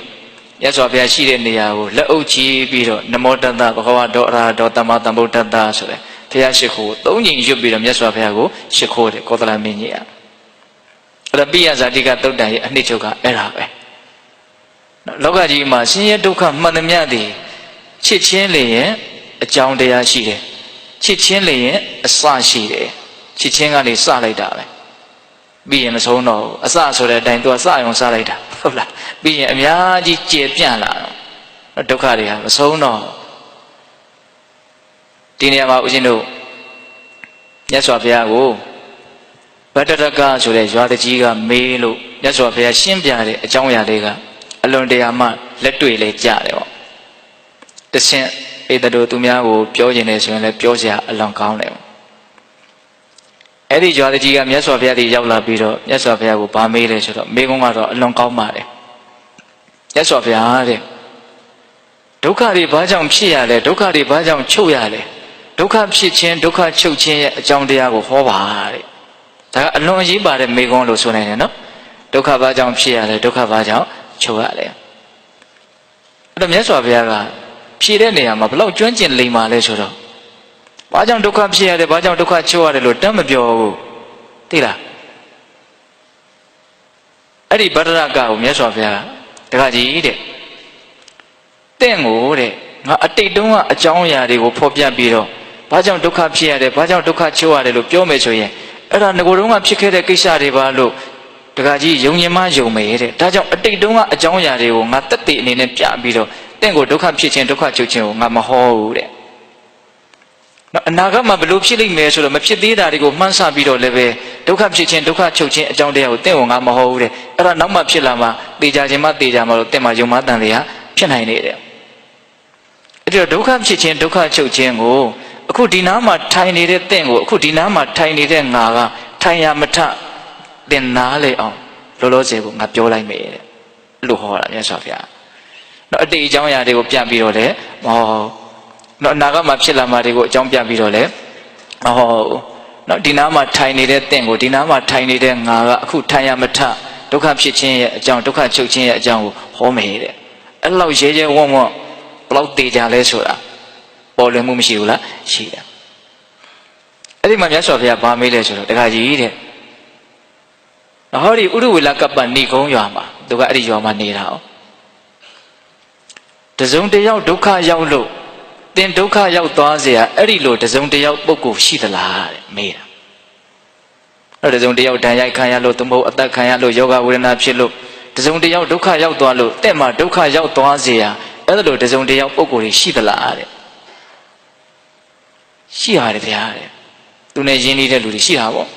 ့သူတို့ဒုက္ခရောက်ရင်ငါဒုက္ခရောက်မယ်ဆိုတဲ့လူတွေရှိတာပေါ့ရှိပါတယ်ဗျာဆိုတော့မြတ်စွာဘုရားကတခါဆက်မေးတယ်ဟောဒီဥဒဝေလကပ္ပမှာပဲတစုံတယောက်ဒုက္ခရောက်လို့တင့်မှာဒုက္ခမရောက်ရဘူးဆိုတဲ့လူတွေကရှိလားတဲ့နော်ယောဂဗျာတွေဖြစ်လို့နှိမ့်ဆက်လို့တစုံတယောက်ဒုက္ခရောက်သွားတယ်ဒါပေမဲ့အဲ့ဒီတစုံတယောက်ဒုက္ခရောက်လို့တင့်မှာဒုက္ခမရောက်ရဘူးဆိုတဲ့လူကရှိလားဆိုတော့ရှိတယ်ဗျာတဲ့နော်သူများဒုက္ခရောက်လည်းပဲဒီပြင်လူတွေဒုက္ခရောက်လည်းပဲနော်ကိုယ်မှာဒုက္ခမရောက်နိုင်တဲ့အဲ့ဒီလိုလူမျိုးလည်းရှိတာပဲလေမျိုးထဲမှာမရှိဘူးလားနော်ကိုဒုက္ခရောက်တယ်ဟောသူများဒုက္ခရောက်လို့ကိုဒုက္ခမရောက်ရတဲ့လူတွေအများကြီးရှိတယ်လေကိုရှင်းရုံပေါ်မှာအများကြီးဒုက္ခရောက်နေတာတွေမရှိဘူးလားရှိတယ်တရားဓမ္မတို့ဒုက္ခရောက်လားရောက်ပါဘောဆိုကိုယ်နဲ့မှမဆိုင်ပဲဟုတ်တယ်မဟုတ်လားဒါပေမဲ့တစုံတယောက်ဒုက္ခရောက်ရင်ကိုဒုက္ခရောက်ရမယ်အဲ့လိုတစုံတယောက်ကောမရှိဘူးလားရှိတာဗောမြန်မာပြည်မှာအများကြီးရှိမှာဗောဟုတ်တယ်မဟုတ်လားအဲ့ဒါကိုမေးတာမြတ်စွာဘုရားအဲ့တော့မြတ်စွာဘုရားကသူ့အဖြေကိုပဲအခြေခံပြီးတော့ထပ်မေးတာအဲ့လိုဆိုရင်တစုံတယောက်ဒုက္ခရောက်ရင်တော့တင့်မှာဒုက္ခရောက်ရတယ်ကျန်တဲ့တစုံတယောက်ဒုက္ခရောက်ရင်တော့တင့်မှာဒုက္ခမရောက်ဘူးအဲ့ဒီအကြောင်းတရားကဘာလဲတဲ့ဟိုလူဒုက္ခရောက်တော့တင်ဒုက္ခရောက်ရတယ်ဟိုလူဒုက္ခရောက်တော့တင်ဒုက္ခမရောက်ဘူးအဲ့လိုကိုပြချမ်းသာသွားတာအကြောင်းတရားကဘာလဲတဲ့မြတ်စွာဘုရားတဲ့တချို့ပုဂ္ဂိုလ်တွေရဲ့ပုံမှာတပည့်တော်ရဲ့ချစ်ခင်မှုနှစ်သက်မှုမျက်နှာမှုဆွဲလန်းမှုတွေရှိတယ်တဲ့တန်ရောစဉ်နှောင်ဖွဲ့ပြီးတော့ရင်းရင်းနှီးနှီးဆက်ဆံထားတဲ့လူတွေရှိတယ်တဲ့အဲ့ဒီလူတွေအပေါ်မှာတော့သူတို့ဒုက္ခရောက်ရင်အဲ့ဒါတပည့်တော်ဒုက္ခရောက်ပါလိမ့်မယ်တချို့လူတွေအပေါ်မှာတော့တပည့်တော်ချစ်ခင်မှုနှစ်သက်မှုမျက်နှာမှုတော့ဆွဲလန်းထားမှုဘာမှမရှိဘူးအဲ့လိုလူတွေဒုက္ခရောက်တော့တပည့်တော်ဒုက္ခရောက်စရာအကြောင်းမရှိပါဘူးတဲ့အဲ့လိုဆိုရင်ဒုက္ခဖြစ်ခြင်းရဲ့အကြောင်းတရားဒုက္ခချုပ်ခြင်းရဲ့အကြောင်းတရားကိုသင်ကိုယ်တိုင်ပဲဖြေလိုက်ရရောက်ပြီတဲ့သူကိုယ်တိုင်ပဲဖြေလိုက်ရမရောက်ဘူးလားဘာကြောင့်ဒုက္ခရောက်ကြရတာတော့မြတ်ချစ်ခင်မှုနှစ်သက်မှုမျက်နှာမှုပတ်သက်မှုတွေရှိနေရင်ဒုက္ခရောက်ရတာပဲဟုတ်တယ်မဟုတ်လားအဲ့ဒီမှာမြတ်စွာဘုရားကအလွန်တန်ဖိုးရှိတဲ့နော်ဒေသနာဘာဆက်ပြောလဲဆိုတော့တခါကြီးတဲ့အခုလောလောဆယ်ဒုက္ခဘာကြောင့်ဖြစ်ရတယ်ဒုက္ခဘာကြောင့်ချုပ်ရတယ်ဆိုတာကိုသင်ကိုယ်တိုင်နားလည်သွားပြီအဲ့တော့အတိတ်ကာလတုန်းကဒုက္ခဖြစ်ရခြင်းရဲ့အကြောင်းတရားဒုက္ခချုပ်ရခြင်းရဲ့အကြောင်းတရားကလည်းဒါပဲတဲ့အတိတ်တုန်းကဒုက္ခဖြစ်ကြတဲ့လူတွေအဲ့ဒီချစ်ခင်မှုနှစ်သက်မှုလောဘဓာတ်ကြောင့်ဒုက္ခဖြစ်ကြတာအတိတ်တုန်းကဒုက္ခချုပ်တဲ့လူတွေလည်းပဲအဲ့ဒီချစ်ခင်မှုနှစ်သက်မှုမျက်နှာမှုလောဘမရှိလို့ဒုက္ခချုပ်ကြရတာအခုလောလောဆယ်အနေအထားကိုကြည့်ပြီးတော့အတိတ်တုန်းကအနေအထားကိုလည်းပဲသိနိုင်မှုမရှိဘူးလားရှိတယ်။နောက်အနာဂတ်မှာလည်းပဲဒုက္ခဖြစ်ကြမဲ့လူတွေကအဲ့ဒီလောဘကြောင့်ဒုက္ခဖြစ်ကြမှာပဲဟုတ်လားဒုက္ခချုပ်ကြတဲ့ပုဂ္ဂိုလ်တွေကလည်းအဲ့ဒီလောဘကိုချုပ်အောင်လုပ်နိုင်တဲ့လူတွေဒုက္ခချုပ်ကြမှာပဲနော်အတိတ်အနာဂတ်ကိုပြစ္ဆုတ်ပံမှာဖြစ်နေတဲ့အနေအထားကိုကြည့်ပြီးတော့မြတ်စွာဘုရားကကြည်ကြဲပြန့်ပြန့်နားလည်ခိုင်းတာဟုတ်လားဒါကြောင့်ပိဿပေါင်းသူတော်ကောင်းတို့ဒီနားမှာထိုင်နေတဲ့တင့်ကိုဒီနားမှာထိုင်နေတဲ့ငါကထိုင်ရမထဒုက္ခဘာကြောင့်ဖြစ်တယ်ဒုက္ခဘာကြောင့်ချုပ်တယ်ဆိုတဲ့အဖြေကိုသိအောင်ပြောမယ်ဆိုတာသူ့ရဲ့နှုတ်ကကိုထွက်စီပြီးတော့ကိုပြောတာဘယ်လောက်မြတ်စွာဘုရားဒေသနာရာမှာကျွမ်းကျင်တော်မူတယ်ဆိုတာအလွန်ထင်ရှားရောနော်အဲ့တော့ဦးဇင်းတို့ပိဿပေါင်းသူတော်ကောင်းတို့ချစ်ခင်မှုနှစ်သက်မှုမျက်နှာမှုကြောင့်ဒုက္ခဖြစ်ကြရတယ်ဆိုတာတော့အလွန်ထင်ရှားတယ်ချစ်ခင်မှုနှစ်သက်မှုမျက်နှာမှုကြီးလေဒုက္ခကြီးရတယ်ဆိုတာလည်းထင်ရှားတယ်အဲ့တော့တရားဓမ္မတို့ဦးဇင်းတို့မှာချစ်ခင်မှုနှစ်သက်မှုမျက်နှာမှုအကြီးဆုံးအရာဘာလဲဆိုတော့ကပြောရတယ်မိမိခန္ဓာကိုယ်ကြီးရဲ့အပေါ်မှာဒီချက်နဲ့ပတ်သက်ပြီးတော့လည်းပဲကောသလမင်းကြီးကမန္လိကာကိုမေးထားတဲ့အကြောင်းအရာလေးတစ်ခုကိုအခြေခံပြီးတော့မြတ်စွာဘုရားဒေသနာတစ်ပုဒ်ဟောထားတာလည်းရှိတယ်မန္လိကာမိဖုရားဆိုတာကတစ်ချိန်လုံးကအလွန်ဆင်းရဲတဲ့ပန်းရောင်စားရတဲ့ဆင်းရဲသမားလေးတစ်ယောက်ပဲမြတ်စွာဘုရားကိုမယောမုံလှူဒန်းပြီးတော့အဲ့ဒီစေတနာကဒီဘဝနဲ့အကျိုးပေးတာအဲ့ဒါကောသလမင်းကြီးကချစ်ခင်နေတဲ့မြတ်တို့လို့မိဖုရားမြောက်တာအဲ့တော့သူ့ရဲ့ကြီးသူရှင်ဟာကောသလမင်းကြီးပဲလုံးဝပြောင်းလဲသွားအောင်လုပ်ပေးတာကောသလမင်းကြီးပဲကောသလမင်းကြီးကလည်းသူ့ကိုအလွန်မြတ်နိုးပါတယ်နော်အဲ့တော့ဒီနေ့တော့ကောသလမင်းကြီးကမန္လိကာကိုဗာမေးတယ်ဆိုတော့မန္လိကာတဲ့ဟောဒီလောကကြီးမှာတင့်ထက်ချစ်ရတဲ့လူရှိသလားတဲ့မေးတာတင့်ကိုတင်ချစ်တာတဲ့ဒီပြင်လူပေါ်မှာချစ်နေတာရှိလားလို့မေးတာအဲ့တော့မန္လိကာကဉာဏ်ရှိတဲ့လူဆိုတော့မရှိပါဘူးလို့ဖြေတာလုံးဝမကြိုက်ဘူးကောသလမင်းကြီးကသူရကျင်တဲ့အဖြေမဟုတ်ဘူးသူရကျင်တာကမင်းကြီးကိုပိုချစ်ပါတယ်ဆိုတာကိုသူရကျင်တာဟုတ်လား တင်းကိုတင်ချက်ပူချစ်ရမယ်လို့လောကမှာရှိလားဆိုတော့မရှိဘူးမင်းကြီးလောကကြီးမှာကျွန်တော်မျိုးမအတွက်ချစ်စရာအကောင်းဆုံးဟာကျွန်တော်မျိုးမပဲလို့ဖြေတာအဲ့တော့မဏိကပြန်မေးတာမင်းကြီးကောတဲ့မင်းကြီးကိုတက်ပူပြီးတော့ချစ်ရမယ်လို့ရှိလားဆိုတော့သူလည်းအရှက်ပြင်ငါလည်းမရှိပါဘူးလို့ပဲဖြေရတာဟုတ်တာမရှိပါဘူးလို့ပဲဖြေရတာအဲ့ဒါနဲ့ကောသလမင်းကြီးကအဲ့ဒါမြတ်စွာဘုရားကြီးရောက်တော့သူနဲ့မဏိကနဲ့အဲ့လိုပြောတဲ့အကြောင်းကိုမြတ်စွာဘုရားကိုလျှောက်တယ်လျှောက်တော့မြတ်စွာဘုရားဟုတ်တယ်တဲ့မင်းကြီးလောကကြီးမှာကိုယ့်ထက်ချစ်ရမယ့်လူကိုဘယ်နေရာကိုသွားရှာလို့မှမတွေ့နိုင်ဘူးတဲ့တတ္တဝါတွေကကိုယ့်ကိုယ်ကိုအချစ်ဆုံးပဲတဲ့ဆရာတော်ဥရှိကိန်းသားရဲ့စကားလေးတစ်ခွန်းကိုဦးဇင်းကအလွန်သဘောကျတယ်လူတိုင်းကိုယ့်ကိုယ်ကိုအချစ်ဆုံးပါတဲ့ဒါကိုသာနားမလည်ဘူးဆိုရင်တော့တလောကလုံးရဲ့အလိညာကိုခံရပြီးသားမှတ်ပြီတော့တဲ့သဘောပေါက်လားဦးဇင်းကတော့အလွန်သဘောကျတယ်နော်တချို့သဘောပေါက်ချင်မှပေါက်မယ်နော်တေချာစဉ်းစားနော်လူတိုင်းတတ္တဝါတိုင်းကိုယ့်ကိုအချစ်ဆုံးပဲဒါကိုနားမလည်ဘူးဆိုရင်တော့တလောကလုံးရဲ့အလိညာကိုခံရပြီးသားမှတ်တော့တယ်ဘာပြောတာဒါလူတွေကငါ့ကိုဟိုလူကတားချစ်တယ်လို့ထင်တာတွေအများကြီးရှိတယ်ဟုတ်တယ်မဟုတ်လားရှိတယ်နော်အဲ့တော့ဘာလို့တုံးဆိုတော့ကိုကလည်းပဲငါပေါ်တော့အများကြီးဖြစ်နေတာဆိုတော့တည်တော့အများကြီးခံစားရတာပေါ့နော်ပြီးတော့တစ်ချိန်ကျတော့ကိုထင်တယ်လို့မဟုတ်ဘူးလိန်ညာခံရတာတိုက်တဲ့လောက်တော့ချစ်မှာပေါ့ဒါကြီးသူတို့ထက်ချစ်တာလောက်တော့ကိုကိုမချစ်ပါကိုဟောအဲ့တိုင်းပဲလေဘာမှမကျေနပ်စရာတော့မရှိပါအဲ့ဒီမှာမြတ်စွာဘုရားကအဖို့တန်တဲ့စကားတစ်ခွန်းပေါ့တတ္တဝါတိုင်းဟာကိုအချစ်ဆုံးဖြစ်တဲ့အတွက်ကြောင့်ကိုချင်းစာစိတ်နဲ့ဘယ်လိုတတ္တဝါကိုမှမနှိမ့်ဆက်ရဘူးမဆင်းရဲစေရဘူးတဲ့ကိုလည်းပဲကိုချစ်တယ်သူတို့လည်းပဲသူတို့ချစ်တယ်ဘယ်သူမှကိုမဆင်းရဲစေခြင်းဘူးဒါကြောင့်ကိုချစ်ကြတဲ့တတ္တဝါတွေကိုကိုယ်ဆင်းရဲအောင်မလုပ်ရဘူးဒါလေးကိုပြောကျင်တာမြတ်စွာဘုရားအဲ့ဒီမှာတက်တွေကဘာလဲဆိုတော့ဘလောက်ပဲလိုက်ရှာကိုယ့်ထက်ပိုပြီးတော့ချစ်ရမယ်လို့ဆိုတာလောကမှာမတွေ့နိုင်ဘူးလို့မြတ်စွာဘုရားဟောတာဟုတ်ရဲ့လားအဲ့တော့ဦးဇင်းတို့ပိဋကပေါင်းတော်အောင်တို့ကိုယ့်ဘဝကြီးကိုလူတွေကအလွန်ချစ်ခင်နဲ့နှစ်သက်တယ်မျက်နှုတ်တယ်အဲ့ဒီချစ်ခင်နှစ်သက်မှုမျက်နှုတ်မှုကဘယ်အချိန်မှအတိအလင်းနှိမ့်ဆက်မလဲလို့စဉ်းစားကြည့်အောင်ဘယ်အချိန်မှနှိမ့်ဆက်မလဲပျက်စီးတော့မဲ့အချိန်မှနှိမ့်ဆက်မှာအဲ့ဒီပြဿနာအဲ့ဒီအခက်ခဲရှိရနော်ဒကာဓမ္မတို့ဦးဇင်းတို့မှာခုဘာတွေကိုပဲပိုင်ဆိုင်ထားလို့ဘလောက်ပဲအဆင်ပြေပါတယ်ပြောဘာကြီးပဲဖြစ်လို့နေအဲ့ဒီအခက်ခဲကြီးရှိတယ်ပျက်စီးမှုကြုံလာတဲ့အချိန်မှာကိုကချစ်ခင်တဲ့တမှုမျက်နှာမှုတွေအာကြည့်နေမယ်ဆိုရင်ဒါကိုဘလို့မှလက်ခံနိုင်မှာမဟုတ်ညှင်းဆန်နေမှာပဲအဲ့လိုဆိုရင်သဘာဝတရားကြီးကလည်းပဲပျက်စီးခြင်းကြလာရင်တော့ဘယ်သူမျက်နှာမှာထောက်မှာမဟုတ်ဘူးလေသူလမ်းကြောင်းသူလျှောက်မှာပဲလေသူ့လို့သူလုံနေတာဟုတ်ကိုကကြားတဲ့ဝင်းရှုပ်နေတာနားမလည်နိုင်မှုနဲ့ဟိုတလောကဘုရင်နဲ့ငယ်ကအတူနေခဲ့ရတဲ့တခါကြီးတယောက်အသက်80ကျော်ပါပြီတရားထုတ်နေတာမတွေ့ရတာလည်းပဲနှစ်ပေါင်း20လောက်ရှိပြီပေါ့အဲ့တခါကြီးအသက်တွေလည်းကြီးလာပြီယောဂတွေလည်းတွေးလာပြီပေါ့အသက်86နှစ်တောင်ရှိပြီဒါကြီးကသူလန်းသူသွားနေတာဗျာတဲ့သူကလို့ပြောတယ်သူအလွန်ရင့်ကျက်တဲ့ပုဂ္ဂိုလ်ပါဒါကြီးကသူလန်းသူသွားနေတာတဲ့အဲ့ဒီတော့ဝင်မရှုပ်ဖို့ပဲလိုတယ်တဲ့သိလားတခါမှတို့ဦးဇင်းတို့တွေကဘာလုပ်နေရလဲဝင်ရှုပ်တာငါဆိုပြီးတော့ဝင်ရှုပ်တာတဘာဝတရားကြီးဝင်ရှုပ်တာပြီးတော့ဘယ်သူခံရမှာလို့ဆိုတော့ကိုခံရမှာသဘောပေါက်ရဲ့လားတော့နားလည်နိုင်တယ်လက်ခံနိုင်တယ်ဆိုရင်စိတ်ကဘာမှမကြည်လင်စရာအကြောင်းမရှိဘူးဆင်းရဲစရာအကြောင်းမရှိဘူးနားမလည်နိုင်ဘူးလက်မခံနိုင်ဘူးဆိုရင်ဒါဒုက္ခအကြီးကျယ်တွေ့ရမှာဒါကြောင့်ပိဋကပေါင်းသူတော်ကောင်းတို့ချစ်ခင်နှစ်သက်မှုကမျက်နှာမှုကကြီးမားလေသူအပေးတဲ့ဒုက္ခကလည်းကြီးမားလေပဲဟုတ်ရဲ့လားဒါကြောင့်ချစ်ခင်မှုလို့ပြောရင်တစ်ဖက်ရဲ့ပုံမှာချစ်ခင်တာတွေကိုကြီးပဲတွားပြီးတော့စိတ်ရောက်လို့မရဘူးအလွန်အရေးပါတဲ့ချစ်ခင်မှုကကိုယ်ခန္ဓာကိုယ်ပုံမှာကိုယ်ဖြစ်နေတဲ့ချစ်ခင်မှုကအရေးပါနေတာဟုတ်တယ်မဟုတ်လားကျန်တဲ့ချစ်ခင်မှုဆိုတာတွေကတော့ကိုယ်ပုံမှာဗဟုပြုပြီးတော့မှဖြစ်လာတာပါသိလားကိုယ်ပေါ်ကောင်းလို့ချစ်တာပဲတကယ်တမ်းပုံဝင်လင်းပြောရရင်တော့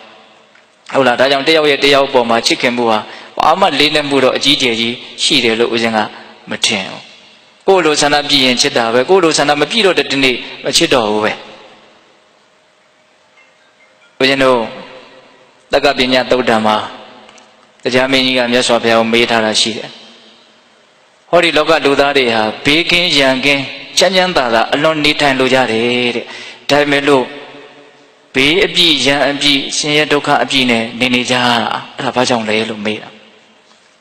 နော်ဦးဇင်းတို့ဟောတာရှိပါတယ်မငြိမ်းချမ်းတာဘာကြောင့်လဲဆိုတာနော်အဲ့လိုမေးတဲ့အခါကျတော့မြတ်စွာဘုရားကအိတ်တာမစ္စရိယတန်ရောစဉ်နှစ်ပါးကြောင့်ဘေးကင်းရန်ကင်းချမ်းချမ်းသာသာနေလိုပါလဲကဲနဲ့ဘေးရန်အပြည့်နဲ့စင်ရဲ့တတ္တဝါတွေဟာနေကြအိတ်တာမစ္စရိယမနာလိုမှုဝန်တုံမှုအဲ့မှာတရားမင်းကဆက်မေးတယ်အဲ့ဒီမနာလိုမှုနဲ့ဝန်တုံမှုဆိုတဲ့အိတ်တာမစ္စရိယဘာကြောင့်ဖြစ်တာတော့တဲ့ချစ်ချင်းမုန်းချင်းကြောင့်ဖြစ်တာတဲ့ဒါကိုသာဆက်ပြီးတော့စဉ်းစားနော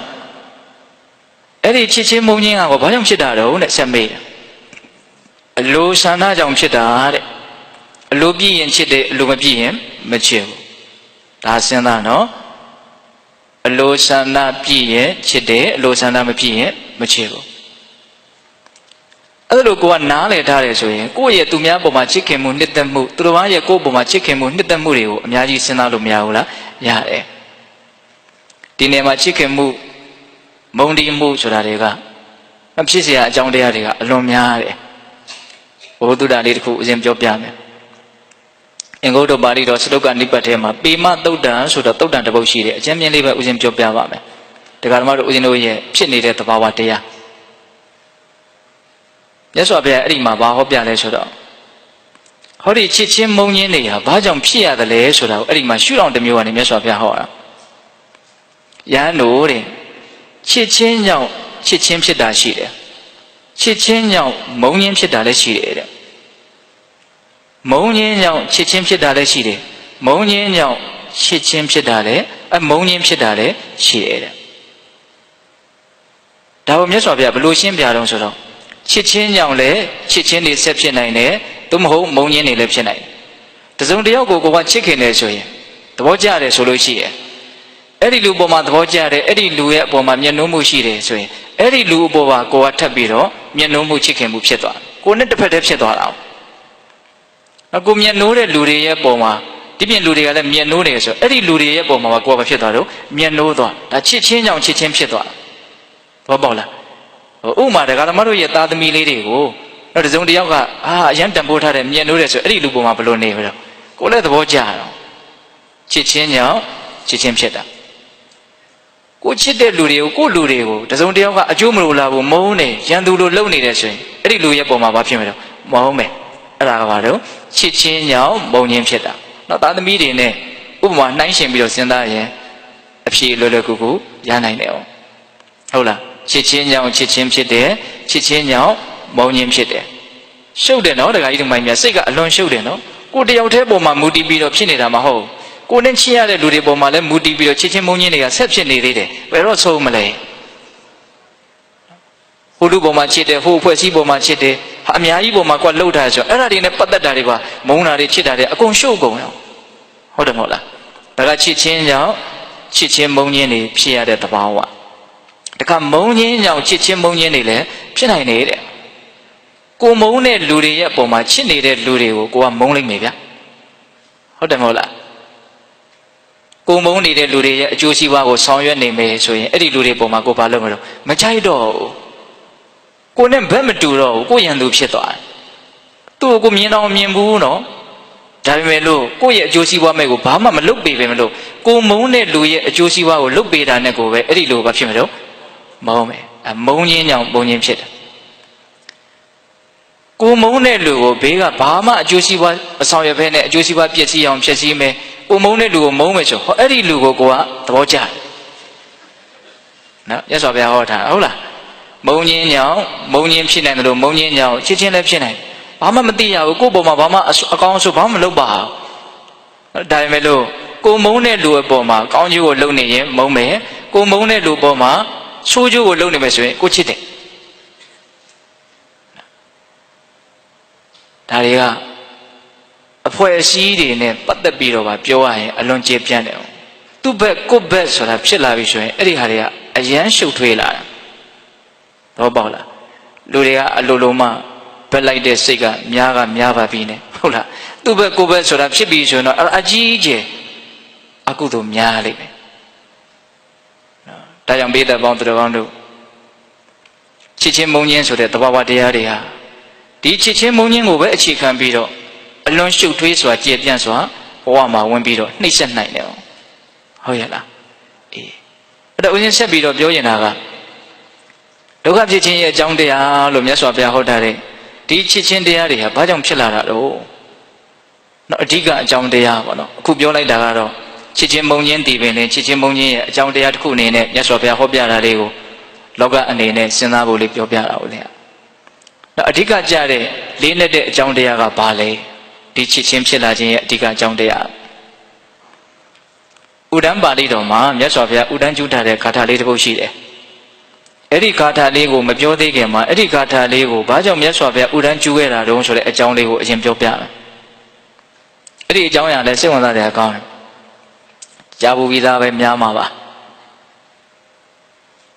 အဲ့ဒီအကြောင်းအရာကိုပြောလိုက်မှလည်းပဲဒီဥဒ္ဒံပါဠိတော်ဥဒ္ဒံစကားတော်လေးရဲ့အဓိပ္ပာယ်ကပို့ပြီးတော့လည်းပေါ်လွင်ထင်ရှားမယ်မြတ်စွာဘုရားလက်ထက်ကရှင်သီဝလိဆိုတာပေတတော်အလုံးကြားဦးတယ်နော်လတ်လာပါရမှာဣတတဲ့ရတော့အဲ့ဒီရှင်သီဝလိရဲ့မယ်တော်သုပ္ပဝါဒမင်းသမီးဆိုတာရှိတယ်အဲ့ဒီသုပ္ပဝါဒမင်းသမီးကဒီရှင်သီဝလိကိုဗိုက်ထဲမှာ9နှစ်နဲ့9လလွယ်ရတယ်သူတို့သားမိ2ယောက်ရဲ့ရှေးကံအတိတ်ကနော်မိုင်မဲခဲ့တဲ့အပြုအမူကံတရားရဲ့အကျိုးပေးချက်ကိုသူတို့ရတာပေါ့အဲ့ဒီအကြောင်းရတော့ဦးဇင်းတို့မပြောတော့ပါဘူးအဲ့တော့မွေးဖွားကနီးမှာ9ရက်လောက်တောင်မှမေ့မျောလိုက်တတိယလိုက်ဝေဒနာကိုအပြင်းထန်အကြီးကျယ်ခံစားရတယ်အဲ့ဒီသုပ္ပဝါဒမင်းသမီးကအရန်ဆင်းရဲတယ်ပေါ့ဒါမဲ့လို့သူကအရိယာသူတော်ရှင်ဖြစ်တဲ့အတွက်ကြောင့်မြတ်စွာဘုရားရဲ့ဂုဏ်တရားတော်ရဲ့ဂုဏ်တန်ခါတော်ရဲ့ဂုဏ်ကိုအာယုံပြုတ်ပြီးတော့သူ့ရဲ့ခံစားရတဲ့ဝေဒနာကိုတတ်တာအောင်သူစဉ်းစားဆင်ခြင်မှုနဲ့ကြော်လွှားနိုင်အောင်ကြိုးစားတယ်။အော်မြတ်စွာဘုရားဒီလိုဒုက္ခတွေကလွတ်ကင်းအောင်သူတော်ကောင်းတရားကိုဟောတာမြတ်စွာဘုရားကိုကြည်ညိုတဲ့စိတ်နဲ့ဒုက္ခကိုလျှော့ပါအောင်ကြိုးစားအထုတ်တယ်။တရားတော်မြတ်ဆိုတာကျင့်ကြံမယ်ဆိုရင်ဒီဒုက္ခတွေကလွတ်ကင်းမှာ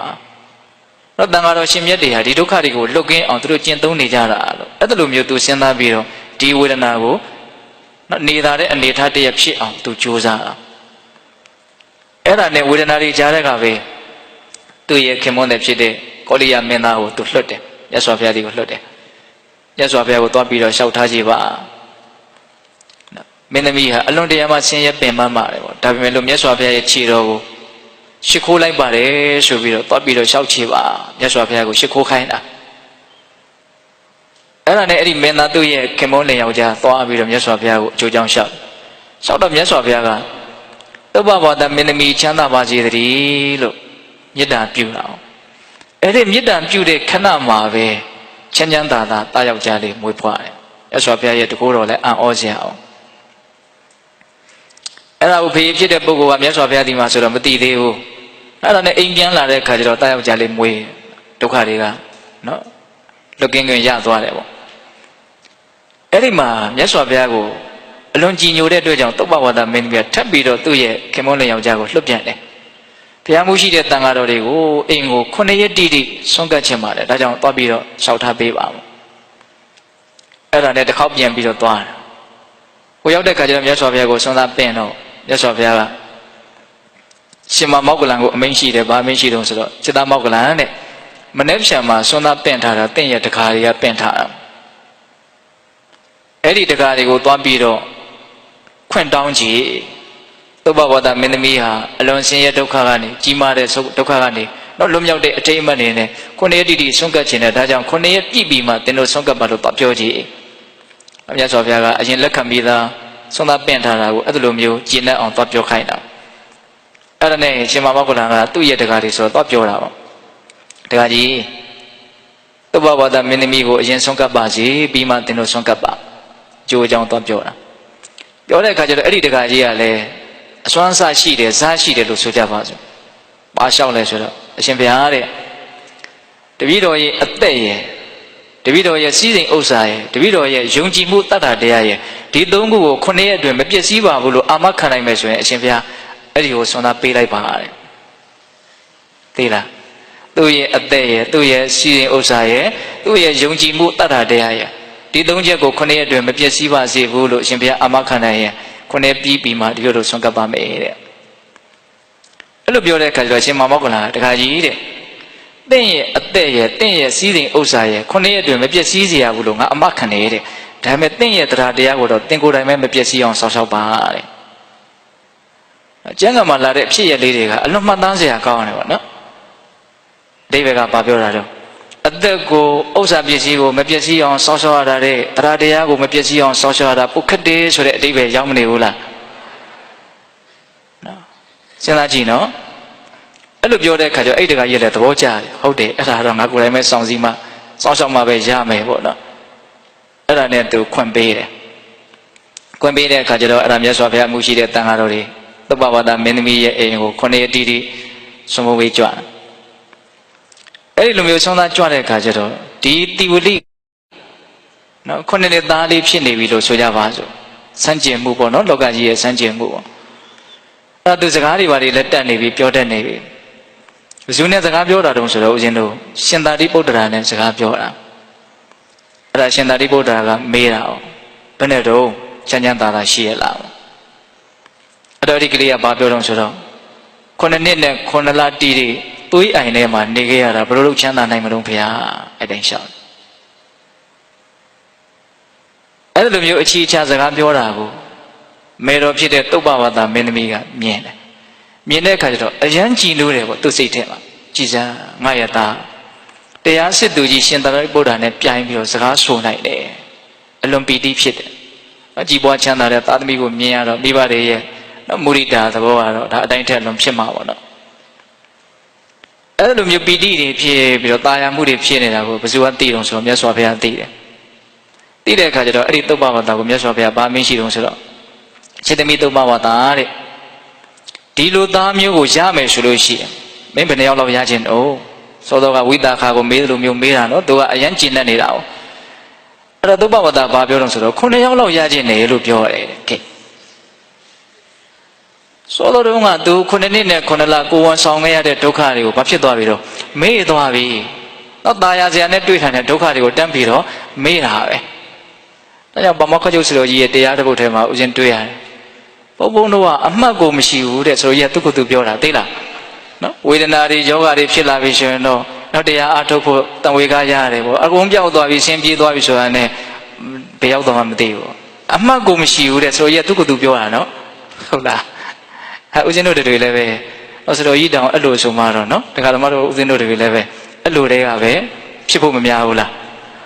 ဒုက္ခတွေ့လာပြီဆိုမှသူတော်အောင်တရားကိုအမှတ်ရကြအောင်ဒါကြောင့်တစ်ခါဒုက္ခကတော်တော်တန်ဖိုးရှိတယ်လို့တောင်ဥစဉ်ကထင်တယ်ဟုတ်လားစာရေးဆရာကြီးတယောက်ရေးထားတာရှိတယ်ဒေါက်တာသိန်းလွင်တော်တော်သဘောကျတယ်ငယ်ငယ်တုန်းကဖတ်တာပါမကြမ်းမာခြင်းသည်လက်တစ်ပါးတဲ့ဆောင်းပါးကောင်းစဉ်သိလားဘယ်နဲ့ဟာတော့ဆိုဖတ်ကြည့်တာတကယ်ဟုတ်တယ်ဗျာဥစဉ်ကထောက်ခံတယ်သူ့အယူဆကိုသူကရေးထားတော့ဆိုတော့သူကျမ်းမာရေးကောင်းနေရင်နဲ့များသောအားဖြင့်လူမှုရေးကိစ္စတွေနဲ့ရှုပ်ထွေးပြီးတော့ဘာသာရေးဘာတရားမှအမှတ်မရဘူးတဲ့မကျမ်းမာဘူးဆိုတော့မှအချိန်နေရတဲ့စာတွေဖတ်ဖြစ်တယ်တဲ့ကောင်းတာလုပ်ဖြစ်ဘယ်သူနဲ့မှလည်းမတွေ့ရဘဲနဲ့သူ့အတွက်ကတော့မကျမ်းမာခြင်းဟာအလွန်ကောင်းတဲ့လက်ကြီးပါလို့ရေးတာလက်ခံလားမသိဘူးနော်ဒါကြောင့်ပိဿပေါင်းတော်တို့ကျမ်းမာခြင်းဒီလက်တစ်ပါးဆိုတာတော့ကျမ်းမာရေးကောင်းလို့ကောင်းပုံကိုအရေးကြီးပုံကိုမြတ်စွာဘုရားဟောထားတာဒါအလွန်မှန်ပါတယ်သို့တော့ပုထုဇဉ်တို့ရဲ့သဘာဝအစဉ်ပြေးနေလို့ရှိရင်သူတော်ကောင်းတရားကိုမေ့နေတာပဲများတယ်။အစဉ်မပြေမှုနဲ့တွန်းပို့မှတရားဓမ္မတို့ဦးရှင်တို့တွေကရှေ့ကိုနည်းနည်းရောက်တာ။ကိုယ်စိတ်နဲ့ကိုယ်ကိုဆိုရင်တော့သွားဖို့အလုံးကိုခက်တဲ့ခရီးပဲဒီခရီးကဟုတ်လား။အခုပဲရောက်သွားပြီတော့စကားတွေကဟမ်။နောက်သုဘဝတမင်းသမီးကဘာဖြစ်သွားလဲတော့ဒုက္ခတွေမေ့သွားပြီဟုတ်လား။သူ့အစဉ်ပြေတာကိုတွေ့ရတဲ့ခါကျအစဉ်ပြေတာကိုမေ့သွားတယ်။တကယ်တမ်းကဘဝမှာအစဉ်ပြေတာနဲ့မပြေတာတွေကရောနေတာ။အစဉ်ပြေတာကိုမစွန့်နိုင်သေးသမျှအစဉ်မပြေတာကိုလည်းပဲသိမ့်ပိတ်ထားရမှာပဲဒါနားလည်ဖို့လိုတယ်တော့အစဉ်ပြေတော့ပြုံနဲ့အစဉ်မပြေမှမဲ့ဒါသိအိဗယ်မရှိဘူးဟုတ်လားအစဉ်မပြေတဲ့အချိန်မှာမဲ့ဖို့ကြံရင်အစဉ်ပြေတော့ငါအများကြီးပြုံးခဲ့တာပဲထေလိုက်ဖို့ကောင်းတယ်ဟုတ်တယ်မို့လားဒါကြောင့်ပိဿပေါင်းတော်ကောင်းတို့သုဘဝတရဲ့အဲ့ဒီအဖြေကိုမြတ်စွာဘုရားကဘလောက်ဓမ္မတန်ဝေကရမလဲအဲ့ဒီအချိန်မှာမြတ်စွာဘုရားကသောတော်ကဥစဉ်မပြောသေးဘူးဆိုတဲ့ဂါထာလေးကိုဥဒန်းကျူတာအလွန်ကောင်းပါတယ်အဲ့ဒီဥဒန်းဂါထာလေးဒါကမကြလည်းပြောဖြစ်တယ်အဲ့ဒီဥဒန်းဂါထာလေးကို အာတာတံတာတရူပေနပိယရူပေနအပိယ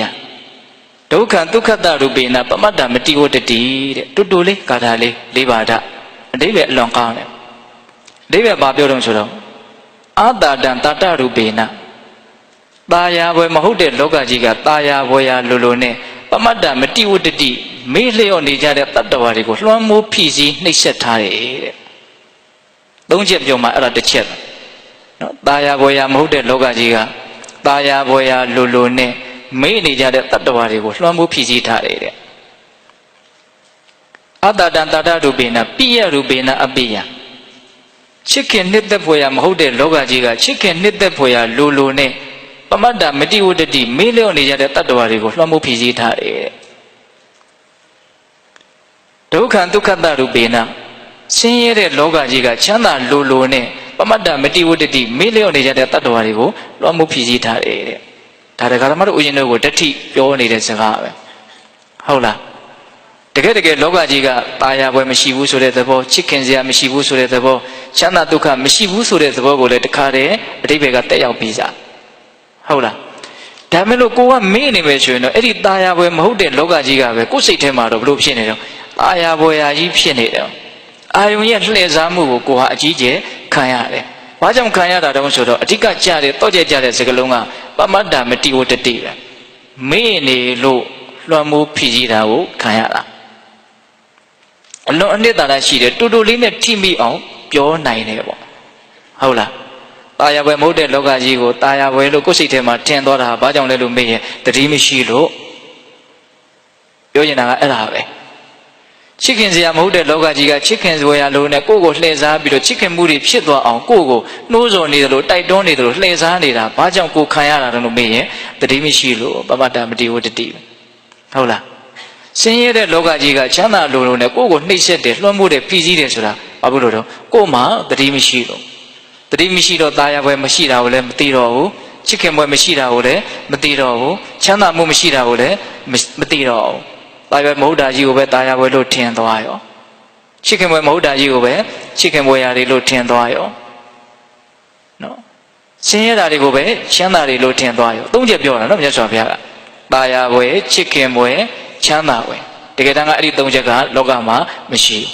ဘူးသို့တော်လည်းပဲကိုကမေ့နေတဲ့အခါကျတော့အဲ့ဒီမရှိတဲ့တရားတွေကပဲအဲ့ဒါတွေရှိသလိုလိုနဲ့ကိုယ့်ကိုလှည့်စားသွားတာကိုကအလိမ်ညာခံရတာအာယုန်တွေရဲ့လိမ်ညာမှုကိုခံရတာဒါလူငယ်တွေနားလည်အောင်ရှင်းရှင်းပြောတာပါကိုကအနုတ္တယမကင်းသေးတဲ့အခါကျတော့တတိလည်းမရှိဘူးဆိုလို့ရှိရင်အာယုန်တွေကကိုယ့်ကိုလှည့်စားပါနော်ဆရာကြီးဥရွှေအောင်ရေးထားတဲ့ဆောင်းပါးတစ်ပုဒ်ရှိတယ်အာတဝဣမာယာရှိကံဆိုတဲ့ဆောင်းပါးလေးဖတ်ကြည့်စေခြင်းတော့ဆရာကြီးကတော့အဆင့်ကတော့ခက်မြင့်မြင့်လေးတွေရေးတာပေါ့နော်တချို့လည်းပဲဦးဇင်းတို့ဖတ်ကြည့်တယ်ကောင်းကောင်းနားမလဲတာတွေလည်းရှိပါတယ်အဲ့ဒီအာတဝဣမာယာရှိကံမှာဘာရေးထားတော့ဆိုတော့ပုံမြင်နေတဲ့မှာရေကံတစ်ပုဒ်ရဲ့ရေကံတစ်ခုရဲ့အကြောင်းကိုဗမာပုံမြင်ထဲမှာပြောထားတာရှိတယ်တဲ့အဲ့ဒီရေကံကအလွန်စွမ်းတယ်နောက်ဘိုးကြီးကိုတွေဘာတွေခုံချလိုက်လို့ရှိရင်အသက်20အရွယ်လေးတန်းဖြစ်သွားတယ်အမေကြီးကိုတွေဘာတွေအသက်ကြီးတဲ့လူတွေခုံလိုက်ရင်ခုံချလိုက်ရင်16နှစ်သမီးအရွယ်တန်းဖြစ်သွားတယ်ရေကံကစွမ်းတော့အဲ့ဒီမှာကြာလာတဲ့တတ္တဝါတွေအကုန်လုံးကိုအဲ့လိုပြောင်းလဲပြစ်နိုင်တဲ့အစွမ်းရှိတယ်အခုအာယုန်တွေကလည်းပဲပင်ကိုကသူတို့ဟာဒရက်မဟုတ်ဘူးတက်ရှိမဟုတ်ဘူးပုဂ္ဂိုလ်တ attva မဟုတ်သို့တော့သူတို့မြင်လိုက်တာနဲ့ကြားလိုက်တာနဲ့မြင်လိုက်ရကြားလိုက်ရတဲ့ပုဂ္ဂိုလ်တွေရဲ့စိတ်ထဲမှာတက်ရှိတယ်လို့ထင်အောင်ဒရက်တွေလို့ထင်အောင်ပုံသဏ္ဍာန်တွေလို့ထင်အောင်သူတို့ကဘာလုပ်နိုင်လဲလှည့်စားနိုင်တော့ဆရာရဲ့အဲ့ဒါကိုဥမာပေးတာအဲ့ဒါကိုယ့်ရဲ့အတွင်းစိတ်မှာအနုတ္တယလည်းမကင်းသေးဘူးတတိပညာလည်းမထားနိုင်အဲ့လိုဆိုရင်အာယုန်တွေကဘာဖြစ်မလို့လှည့်စားသွားမှာတော့အာယုံကတော့သူကလည်းစောစောပြောသလိုသူ့လို့ပဲသူလုပ်မယ်ပေါ့နော်တော့ကိုကလှည့်စားတာမခံကျင်ဘူးလိမ်ညာတာကိုမခံကျင်ဘူးဆိုရင်ကိုဘာလုပ်အောင်တော့တတိရှိရမယ်တော့အဖြေကအဲ့ဒါပဲဘာကြောင့်ချစ်ခင်ခြင်းနှစ်သက်ခြင်းတွေဖြစ်နေတာတုံးလို့မေးရင်တတိမရှိလို့အမှန်မသိရလို့ဖြစ်ရတာတတိမရှိတော့ဖြစ်နေတာကတစ်မျိုးထင်နေတာကတစ်မျိုးလွဲရသွားအောင်ဘာကြောင့်ချစ်ခင်မှုဖြစ်ရတယ်လဲဆိုတဲ့အဖြေကိုသိရင်အဲ့ဒီချစ်ခင်မှုမဖြစ်ချင်ဘူးဆိုရင်ဘယ်လိုလုပ်ရမလဲဆိုတာကိုတန်းပြီးတော့မသိဘူးလားသိတာပေါ့တတိမရှိရင်မှားယွင်းပြီးတော့ချစ်ခင်မှုတွေဖြစ်မယ်အဲ့လိုဆိုရင်ချစ်ခင်မှုမဖြစ်ချင်ဘူးဆိုရင်တတိရှိပြီးတော့အမှန်သိအောင် ကြိုးစားရမယ်ဒါပဲ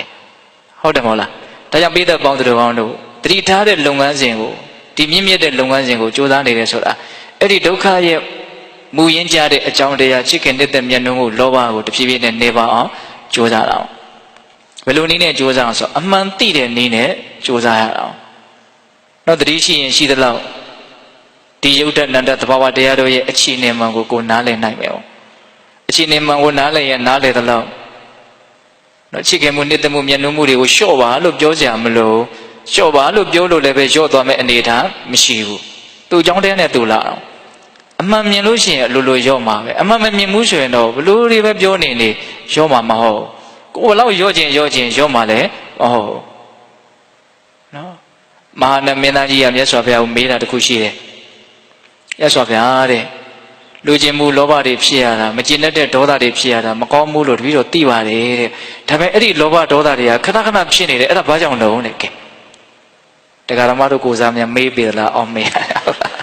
စဉ်းစားကြည့်နော်လောဘတွေဒေါသတွေမကောင်းဘူးလို့ဆိုတော့ဦးဇင်းတို့လည်းသိတယ်တရားဓမ္မတို့လည်းသိတယ်ဒါပေမဲ့အဲ့ဒါတွေကအဖြစ်နေဖြစ်နေတယ်တဲ့အဲ့ဒါဘာကြောင့်လို့မေးတာအဲ့တော့မြတ်စွာဘုရားလည်းရှင်းရှင်းပဲအဲ့ဒီလောဘဒေါသမောဟတွေမပယ်ရသေးလို့ကိုဖြစ်နေတာတဲ့ကဲ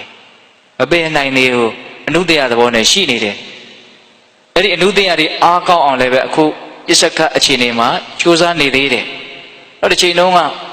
ဆွဲမဲ့ခဲ့တယ်မကြည်လက်ခဲ့တယ်ဆိုတဲ့အနေအထားတွေကအနုတ္တယသဘောအနေနဲ့အထက်ထက်ဇယိုက်ဝါဒနာတွေအနေနဲ့တရားဓမ္မတို့ရဲ့အစ္ဆဒအတွင်းတန်တာမှာတော့သိမ့်ထားတယ်ဆိုတဲ့သဘောမျိုးဒါတင်စားပြောတာပါအနုတ္တယတွေမရှိဘူးလားရှိတယ်အဲ့ဒီအနုတ္တယအညစ်ဓာတ်တွေကိုအားကောင်းအောင်အခုဘာလုပ်နေတော့ဆိုတော့အားကောင်းအောင်ထပ်ပြီးတော့လုပ်နေသေးတယ်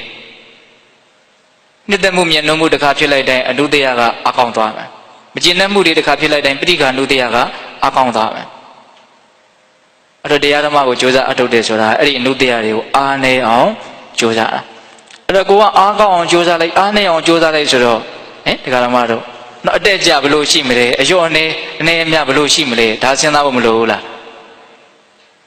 းရောအောင်လုပ်တဲ့ခါလည်းရှိတယ်တို့အောင်လုပ်နေတဲ့ခါလည်းရှိတယ်ဆိုတာလည်းသဘောပေါက်ဖို့လိုတယ်နော်ဒါကြောင့်တချို့ကတို့မယ်တရားအထုတ်တာလည်းကြားလာပါပြီတရားသူတရားမြတ်လည်းမရဘူးလို့ပြောကြတာလည်းရှိသေးတယ်ဟုတ်လားတော့ရအောင်လုပ်တဲ့အပိုင်းရှိတယ်လို့မရအောင်လုပ်နေတဲ့အပိုင်းတွေကလည်းရှိနေသေးတာဒါနားလည်ဖို့လိုတယ်မရအောင်လုပ်တယ်ဆိုတာကတော့မရအောင်တမင်လုပ်နေတာတော့မဟုတ်ဘူးပေါ့လောဘဒေါသတွေကိုအားကောင်းအောင်မလုပ်နေတော့ထက်ထက်ပြီးတော့အားဖြည့်နေတာအာယုန်တွေတွေ့တိုင်းမကျင်တဲ့ချက်တွေဖြစ်တယ်လူကျင်မှုတွေဖြစ်တယ်ဒါဘာဖြစ်တော့အနုတ္တယတွေကိုအားကောင်းအောင်ပံ့ပိုးနေတာဝါတန်တရားရှောင်းလဲအဲ့ဒီလုပ်တွေပဲလုပ်ခဲ့တာလေအလိုလိုမှအားကောင်းပြီးသားကိုခုထပ်ပြီးတော့မလုပ်နေတော့အားဖြည့်နေတယ်အဲ့ဒါစဉ်းစားတရားတွေပဲဟုတ်လားဒါကြောင့်ဘိဓပေါင်းတော်အောင်တို့အာယုန်ဒီဟုသောသဘာဝလောကကြီးကတတိသာမရှိဘူးဆိုရင်တော့ကောင်းကောင်းကိုယ့်ကိုချလပရမ်းတော့အောင်လှည့်စားဖြစ်မယ်ချစ်ခင်စရာတွေဘာမှမရှိလဲကိုယ်စိတ်ထဲမှာတော့ချစ်ခင်စရာအပြည့်ပဲဟုတ်လားနှစ်သက်စရာဘာမှမရှိဘူးဆိုတော့လည်းပဲဒါကအဆိုပဲကိုနားလေတာမဟုတ်လားနော်ကိုနားမလဲဘူးတတိနားမလဲရအောင်ဒါကြောင့်အဲ့ဒါတွေကိုနားလည်မှုရှိအောင်ဒီသဘာဝတရားတွေရဲ့အနေအထားအမှန်ကိုသိအောင်မလုပ်ကြရတော့တတိထားကြရတာအစဉ်ဆက်မပြတ်တတိကိုထားဖို့ကြိုးစားကြရအောင်ဒါကြောင့်ဝတ်ကလေးထားပြီးတော့လဲကြိုးစားကြပါတော့တရက်ကိုဘယ်ချိန်ကနေဘယ်ချိန်ထိတရားဓမ္မအာယုံပြုမယ်နှလုံးသွင်းမယ်ဆိုမပြည့်စည်အောင်ကြိုးစားအောင်အဲ့ဒါလည်းပဲအလွန်တန်ဖိုးကြီးတဲ့အဖို့တန်တဲ့အလုပ်ဆိုတာကိုနားလည်ရမှာတကယ်တမ်းကတန်ဖိုးအကြီးမားဆုံးသောအလုပ်ကအဲ့ဒီအလုပ်ပဲရှိတာတော့ကျန်တဲ့အလုပ်တွေကခန္ဓာဝင်ရှိနေလို့တချို့ကိစ္စကမဖြစ်လို့လုပ်ရတာတချို့ကိစ္စကြတော့လည်းပဲဖြစ်ရနဲ့ဟိုကိုမနေနိုင်မထိုင်နိုင်လှုပ်ချင်လို့လုပ်နေရတာဟုတ်လားအဲ့ဒါကပိုများမယ်ထင်နော်တချို့အသက်ငယ်သေးလို့မိသားစုအတွက်ရုန်းကန်ရမယ့်အနေထားရှိလို့လုပ်ကြရတာကတော့နားလည်လို့ရတယ်ပေါ့တချို့အသက်ကြီးပြီမလုပ်လည်းဖြစ်တယ်ဒါရှင်းရှင်းလင်းလင်းပြောပြတာဦးဇင်းကသို့တော့မဖြစ်နေတာကဘယ်သူမှမဖြစ်အောင်ဆိုကိုကမဖြစ်အဲ့ဒါပဲခက်နေတာကကိုပဲဟုတ်ရဲ့လားဒါကြောင့်ဘာကြောင့်မလို့ဖြစ်တာပါလို့သူများကိုအကြောင်းမပြနဲ့ပတ်ဝန်းကျင်ကိုလက်ညှိုးမထိုးနဲ့နော်အဲ့ဒီအကြောင်းပြချက်တွေဘာတစ်ခုမှမခိုင်ပါအခိုင်ပါဆုံးအကြောင်းပြချက်ကဘာလဲလို့မေးရင်ဦးသိရတဲ့အကြောင်းပြချက်ကမလုပ်ချင်လို့မလုပ်တာဆိုတဲ့အကြောင်းပြချက်ကအလွန်ခိုင်ပါတယ်မလုပ်ချင်လို့ကိုမလုပ်တာလုပ်ချင်ရင်နီးလန်းရှာပြီးတော့မဖြစ်အောင်လုံးပါ လုပ်ချင်မှုဆိုရင်ဒီလမ်းတော့မရှာဘူးပေါ့အကြောင်းမျိုးမျိုးပြပြီးတော့မလုပ်မလုပ်ချင်တဲ့လူအတွက်မလုပ်เสียအကြောင်းပြချက်တွေကအများကြီးရှိနေပါဟုတ်လားဒါပေမဲ့တကယ်လုပ်ချင်မယ်ဆိုရင်အဲ့ဒါတွေကအကြောင်းပြချက်မခိုင်လုံဘူးဆိုတာကိုယ့်ကိုသိပါတယ်အဲ့တော့ခက်နေတာကဘယ်သူကခက်နေတာကိုယ်ကခက်နေတာပါဟုတ်ရဲ့လားအဲ့တော့ဦးဇင်းတရားစကားတွေတောင်ရောက်မြောက်ရောက်ကုန်ပြီလို့ထင်တယ်နော်ဟုတ်လားအဲ့တော့ဦးဇင်းပြောနေတာကဘာလဲဗျာချစ်ခင်နှစ်သက်မှုတွေကဘာကြောင့်ဖြစ်တာလဲအကြောင်းတရားကိုသိမယ်ဆိုရင်မဖြစ်ချင်ဘူးဆိုရင်လုပ်လို့မရဘူးလားရတယ်ဟုတ်တွေ့ရပြီနော်အကြောင်းတရားပမတ္တမတိဝတ္တိမေလျောနေလို့အာယုန်ရဲ့လောကကြီးရဲ့လှည့်စားတာလွှမ်းမိုးတာကိုခံရတာမေးတာကိုမြတ်စွာဘုရားကအဲ့ဒါဖြတ်ပြီးတော့ပြောလိုက်တဲ့သဘောမျိုးပေါ့နော်မေ့နေရင်အမှန်သိတဲ့ဉာဏ်ပညာမဖြစ်ထွန်းနိုင်ဘူးအမှန်မသိဘူးဆိုရင်မှားယွင်းမှုတွေနဲ့အကုန်ရှုပ်ကုန်မယ်ဟုတ်လားမမိဘူးဆိုရင်မှန်ကန်သိတဲ့ဉာဏ်ပညာရမယ်အဲ့ဒါဆိုရင်ကိုယ့်အကိုမှန်ကန်တဲ့ဆုံးဖြတ်ချက်ချပြီးတော့ဘာလို့သိနေဘလို့စိတ်ထားသိနေဆိုတာအလိုလိုပြောင်းလဲမသွားပြီဘူးလားပြောင်းလဲသွားနိုင်တယ်ဒါကြောင့်ဦးဇင်းတို့ပေးတဲ့ပေါင်းသူတော်ကောင်းတို့ဆင်းရဲအစာချစ်ခြင်းကဟုတ်လားပြောကြတာလေးတွေအကုန်ပြန်ပြီးတော့အနှစ်ချုပ်ကြည့်မယ်နော်လောကကြီးမှာမကြီးမတွက်နိုင်လောက်အောင်များပြားတဲ့ဆင်းရဲဒုက္ခတွေငိုကြွေးမှုတွေစိုးရိမ်မှုတွေပူလောင်မှုတွေဒါတွေအကုန်လုံးတည်ချစ်ခင်ခြင်းကိုအကြောင်းပြုပြီးတော့ဖြစ်တာချစ်ခင်ခြင်းသာမရှိဘူးဆိုရင်အဲ့ဒီဆင်းရဲဒုက္ခတွေဖြစ်เสียအကြောင်းမရှိဘူးဒါကြောင့်ဟောဒီလောကကြီးမှာတစုံတစ်ခုကိုမှချစ်ခင်မြတ်နိုးမှုမရှိကြတဲ့နော်ယဟန္တာအရိယာပုဂ္ဂိုလ်ကြီးတွေဟာဘာစိုးရိမ်မှုမှဘာဒုက္ခမှသူတို့မှမရှိဘူးတဲ့ဒါကြောင့်စိုးရိမ်မှုကင်းလို့ကြတဲ့ပုဂ္ဂိုလ်တွေစိတ်မှာအငြိအကျေးကင်းလို့ကြတဲ့ပုဂ္ဂိုလ်တွေဟာဟောဒီလောကကြီးမှာတစုံတစ်ခုကိုမှချစ်ခင်မှုမဖြစ်အောင်ကြိုးစားကြရမယ်လို့ဒါဥဒ္ဒံပါဠိတော်အဝိဒါခါကိုအကြောင်းပြုပြီးတော့ကျူရင်းတဲ့ဥဒ္ဒံပေါ့ဟုတ်လားဆက်ပြီးတော့ဦးဇင်းပြောတာကဘာတော့ပိယဇတိကသုတ်တံနော်ချစ်ခင်မှုနှစ်သက်မှုမြတ်နိုးမှုကြောင့်ဒုက္ခဖြစ်ရတာချစ်ခင်မှုသည်ဆင်းရဲမှုရဲ့အစဖြစ်တယ်ဆိုတာကိုလက်မခံနိုင်တဲ့ပုံနာတရားကိုအကြောင်းပြုပြီးတော့ဖြစ်ပေါ်လာတဲ့အခြေအနေအရရဦးဇင်းတို့မပြောခဲ့ဘူးလားပြောခဲ့တယ်နောက်ဆက်ပြီးတော့ပြောတာကဘာတော့ဒီနားမှာထိုင်နေတဲ့သင်ကိုဒီနားမှာထိုင်နေတဲ့ငါကထိုင်ရမထဆင်းရဲဘာကြောင့်ဖြစ်တယ်လဲဆင်းရဲဘာကြောင့်ချုပ်တယ်လဲဆိုတာကိုပြောပြမယ်လို့ဆိုတဲ့ဗတ္တကသုတ်တံအဲ့ဒါလေးလည်းမှတ်သားစရာကောင်းတယ်နော်ဘယ်သူတွေဒုက္ခဖြစ်လို့ကိုဒုက္ခဖြစ်ရလဲဘယ်သူတွေဒုက္ခဖြစ်လဲကိုဒုက္ခမဖြစ်ဘူးလေဒါစဉ်းစားအဲ့လိုဆိုရင်ဒုက္ခဘာကြောင့်ဖြစ်လဲဒုက္ခဘာကြောင့်မဖြစ်လဲဆိုတာမထင်ရှားဘူးလားထင်ရှားတယ်နော်အဲ့ဒါပြောပြီးတော့ဦးဇင်းပါဆက်ပြောတော့နော်ဒီချစ်ချင်းတွေကဘာကြောင့်ဖြစ်လဲဆိုတာအဲ့ဘာကြောင့်ဖြစ်လဲဆိုတာ ਨੇ ပတ်သက်ပြီးတော့ဂျားပြတ်ချစ်ချင်းကြောင့်ချစ်ချင်းတွေဖြစ်ရတယ်မုန်းချင်းတွေဖြစ်ရတယ်မုန်းချင်းကြောင့်ချစ်ချင်းတွေဖြစ်ရတယ်မုန်းချင်းတွေဖြစ်ရတယ်လောကကြီးမှာဖြစ်နေတဲ့အနေအထားလေးတွေအလွန်ရှုပ်ထွေးတဲ့လောကကြီးပေါ့ဘယ်သူကရှုပ်တာတုံးဆိုရင်စိတ်ကရှုပ်တာတော့စိတ်ဓာတ်ဆိုတာစမ်းကြယ်တယ်လို့အဓိပ္ပာယ်ရတယ်သူ့လောက်စမ်းကြယ်တဲ့ရှုပ်ထွေးတဲ့တရားမရှိဘူးဒီစိတ်ပဲဟုတ်ရဲ့လားအဲ့ဒါပြီးတော့ဦးဇင်းပါပြောလိုက်တုံးရနော်တုပ္ပဝါဒမင်းသမီးကိုအကြောင်းပြုပြီးတော့ကျူရင်တဲ့ဥဒ္ဒံနော်တတိမရှိဘဲနဲ့ခပ်ပေါ်ပေါ်ဖြစ်တယ်လို့နေမယ်ဆိုရင်တော့လောကကြီးရဲ့အနေအထားမှန်တွေကိုဘာမှမသိဘဲနဲ့လောကကြီးရဲ့လှည့်စားတာကိုပဲအကြီးကျယ်ခံရလိမ့်မယ်ဟုတ်လားဒါကြောင့်လောကကြီးရဲ့အကြောင်းကောင်းကောင်းသိဖို့အတွက်တတိထားရမယ်နော်တတိရှိနေလို့ရှိရင်အမှန်သိအောင်ကြိုးစားရရောက်တယ်တတိမွေးမြူလို့အမှန်တရားကိုသိတဲ့နော်အနေအထားတွေများလာပြီဆိုလို့ရှိရင်ဒီချစ်ခင်မှုနှစ်သက်မှုဆိုတာတွေကတဖြည်းဖြည်းနဲ့ရှုံးမသွားဘူးလားရောက်သွားနိုင်တယ်အထူးသဖြင့်ကိုယ်ခန္ဓာရဲ့အနေအထားမှန်တွေကိုသိအောင်ကြိုးစားရတယ်ကိုယ်ခန္ဓာရဲ့အနေအထားမှန်ကိုသိအောင်ကြိုးစားခြင်းဟာသူတော်ဘာခန္ဓာရဲ့အနေအထားမှန်ကိုသိအောင်ကြိုးစားရလဲရောက်တယ်။အောင်ဆိုအတူတူပဲလ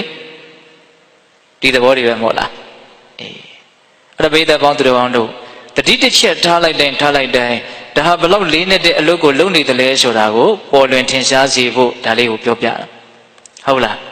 းတတိတစ်ချက်ထားလိုက်တိုင်းဘလောက်ထိရောက်တဲ့အလုပ်ကိုလုပ်ရရောက်လဲဆိုတာကိုစဉ်းစားမိဖို့လိုတယ်အပြန်အလှန်အားဖြင့်တတိလွတ်နေတိုင်းဘလောက်ထိခိုက်နိုင်တယ်လဲဆိုတာကိုလည်းနားလည်ဖို့လိုတယ်ဒေသနာတွေကိုနာယူတဲ့အခါမှာအဲ့လိုစန့်ကျင်ဘက်လေးတွေကိုတွေးတဲ့အလေးချင်းလည်းရှိဖို့လိုတယ်နော်တတိရှိခြင်းဟာအလွန်ကောင်းတယ်လို့ပြောရင်ဒီနားတင်ရက်မနေနဲ့တတိမရှိခြင်းဟာအလွန်ဆိုးတယ်ဆိုတာဒီသွားသင့်တယ်သဘောပေါက်ရလားဗျာအေးဒါကြောင့်မိသက်ပေါင်းသူတော်ကောင်းတို့တတိထားပြီးတော့ဆင်းရဲဒုက္ခအလုံးတို့ရဲ့အခြေခံအကြောင်းတရားနော်ချစ်ခင်နှစ်သက်မြတ်နိုးမှုဆိုတဲ့လောဘဓာတ်ကိုနေပါအောင်ကြိုးစားရပါဘူးနော်ဆင်းရဲအစချစ်ခြင်းကဟုတ်လား ချစ်ချင်းနဲ့စလိုက်မယ်ဆိုရင်တော့ဆင်းရဲဒုက္ခတွေဟာစတိုက်ကြီးဖြစ်လာပါအောင်နော်ဒါကြောင့်ဆင်းရဲဒုက္ခတွေမဖြစ်အောင်ချစ်ချင်းနဲ့မစဖို့အရေးကြီးတယ်ဆိုတာလေးကိုပြောတာဟုတ်လားဒါကြောင့်ပိဿပေါင်းသူတော်ကောင်းတို့ဒီတတိဆိုတဲ့အပ္ပမာဒတရားလက်ကင်ထားပြီးတော့မိမိခန္ဓာမှာထင်ရှားဖြစ်ပေါ်နေတဲ့ယုံနာတဘာဝတရားတွေကိုဖြစ်တိုင်းအမှန်ကန်တိနေခြင်းလို့ဆိုတဲ့အလွန်မမြတ်တဲ့သတိပဋ္ဌာန်ဘာဝနာလုပ်ကိုကြိုးစားအထောက်နိုင်ကြပါစေလို့ဦးဇင်းတို့ဆန္ဒပြုပြီးတော့ဒီကနေ့ပိဿပေါင်းသူတော်ကောင်းတို့ပြုလို့အထောက်အပ်သောဒါနသီလသမာဓိပညာကုသိုလ်ကောင်းမှုအရှုစုတို့ရဲ့အစွမ်းတတ္တိကြောင့်ဘုရားတပည့်တော်တို့သည်မဉ္ဇဉ်ဘုညမျက်နှိပ်ပံကိုလင်းမြန်ထုတ်ချောက်မျက်မှောက်ပြုပါရစေကုန်သောဟုပတ္တနာအောင်စုပြုကြကုန်ရာတည်း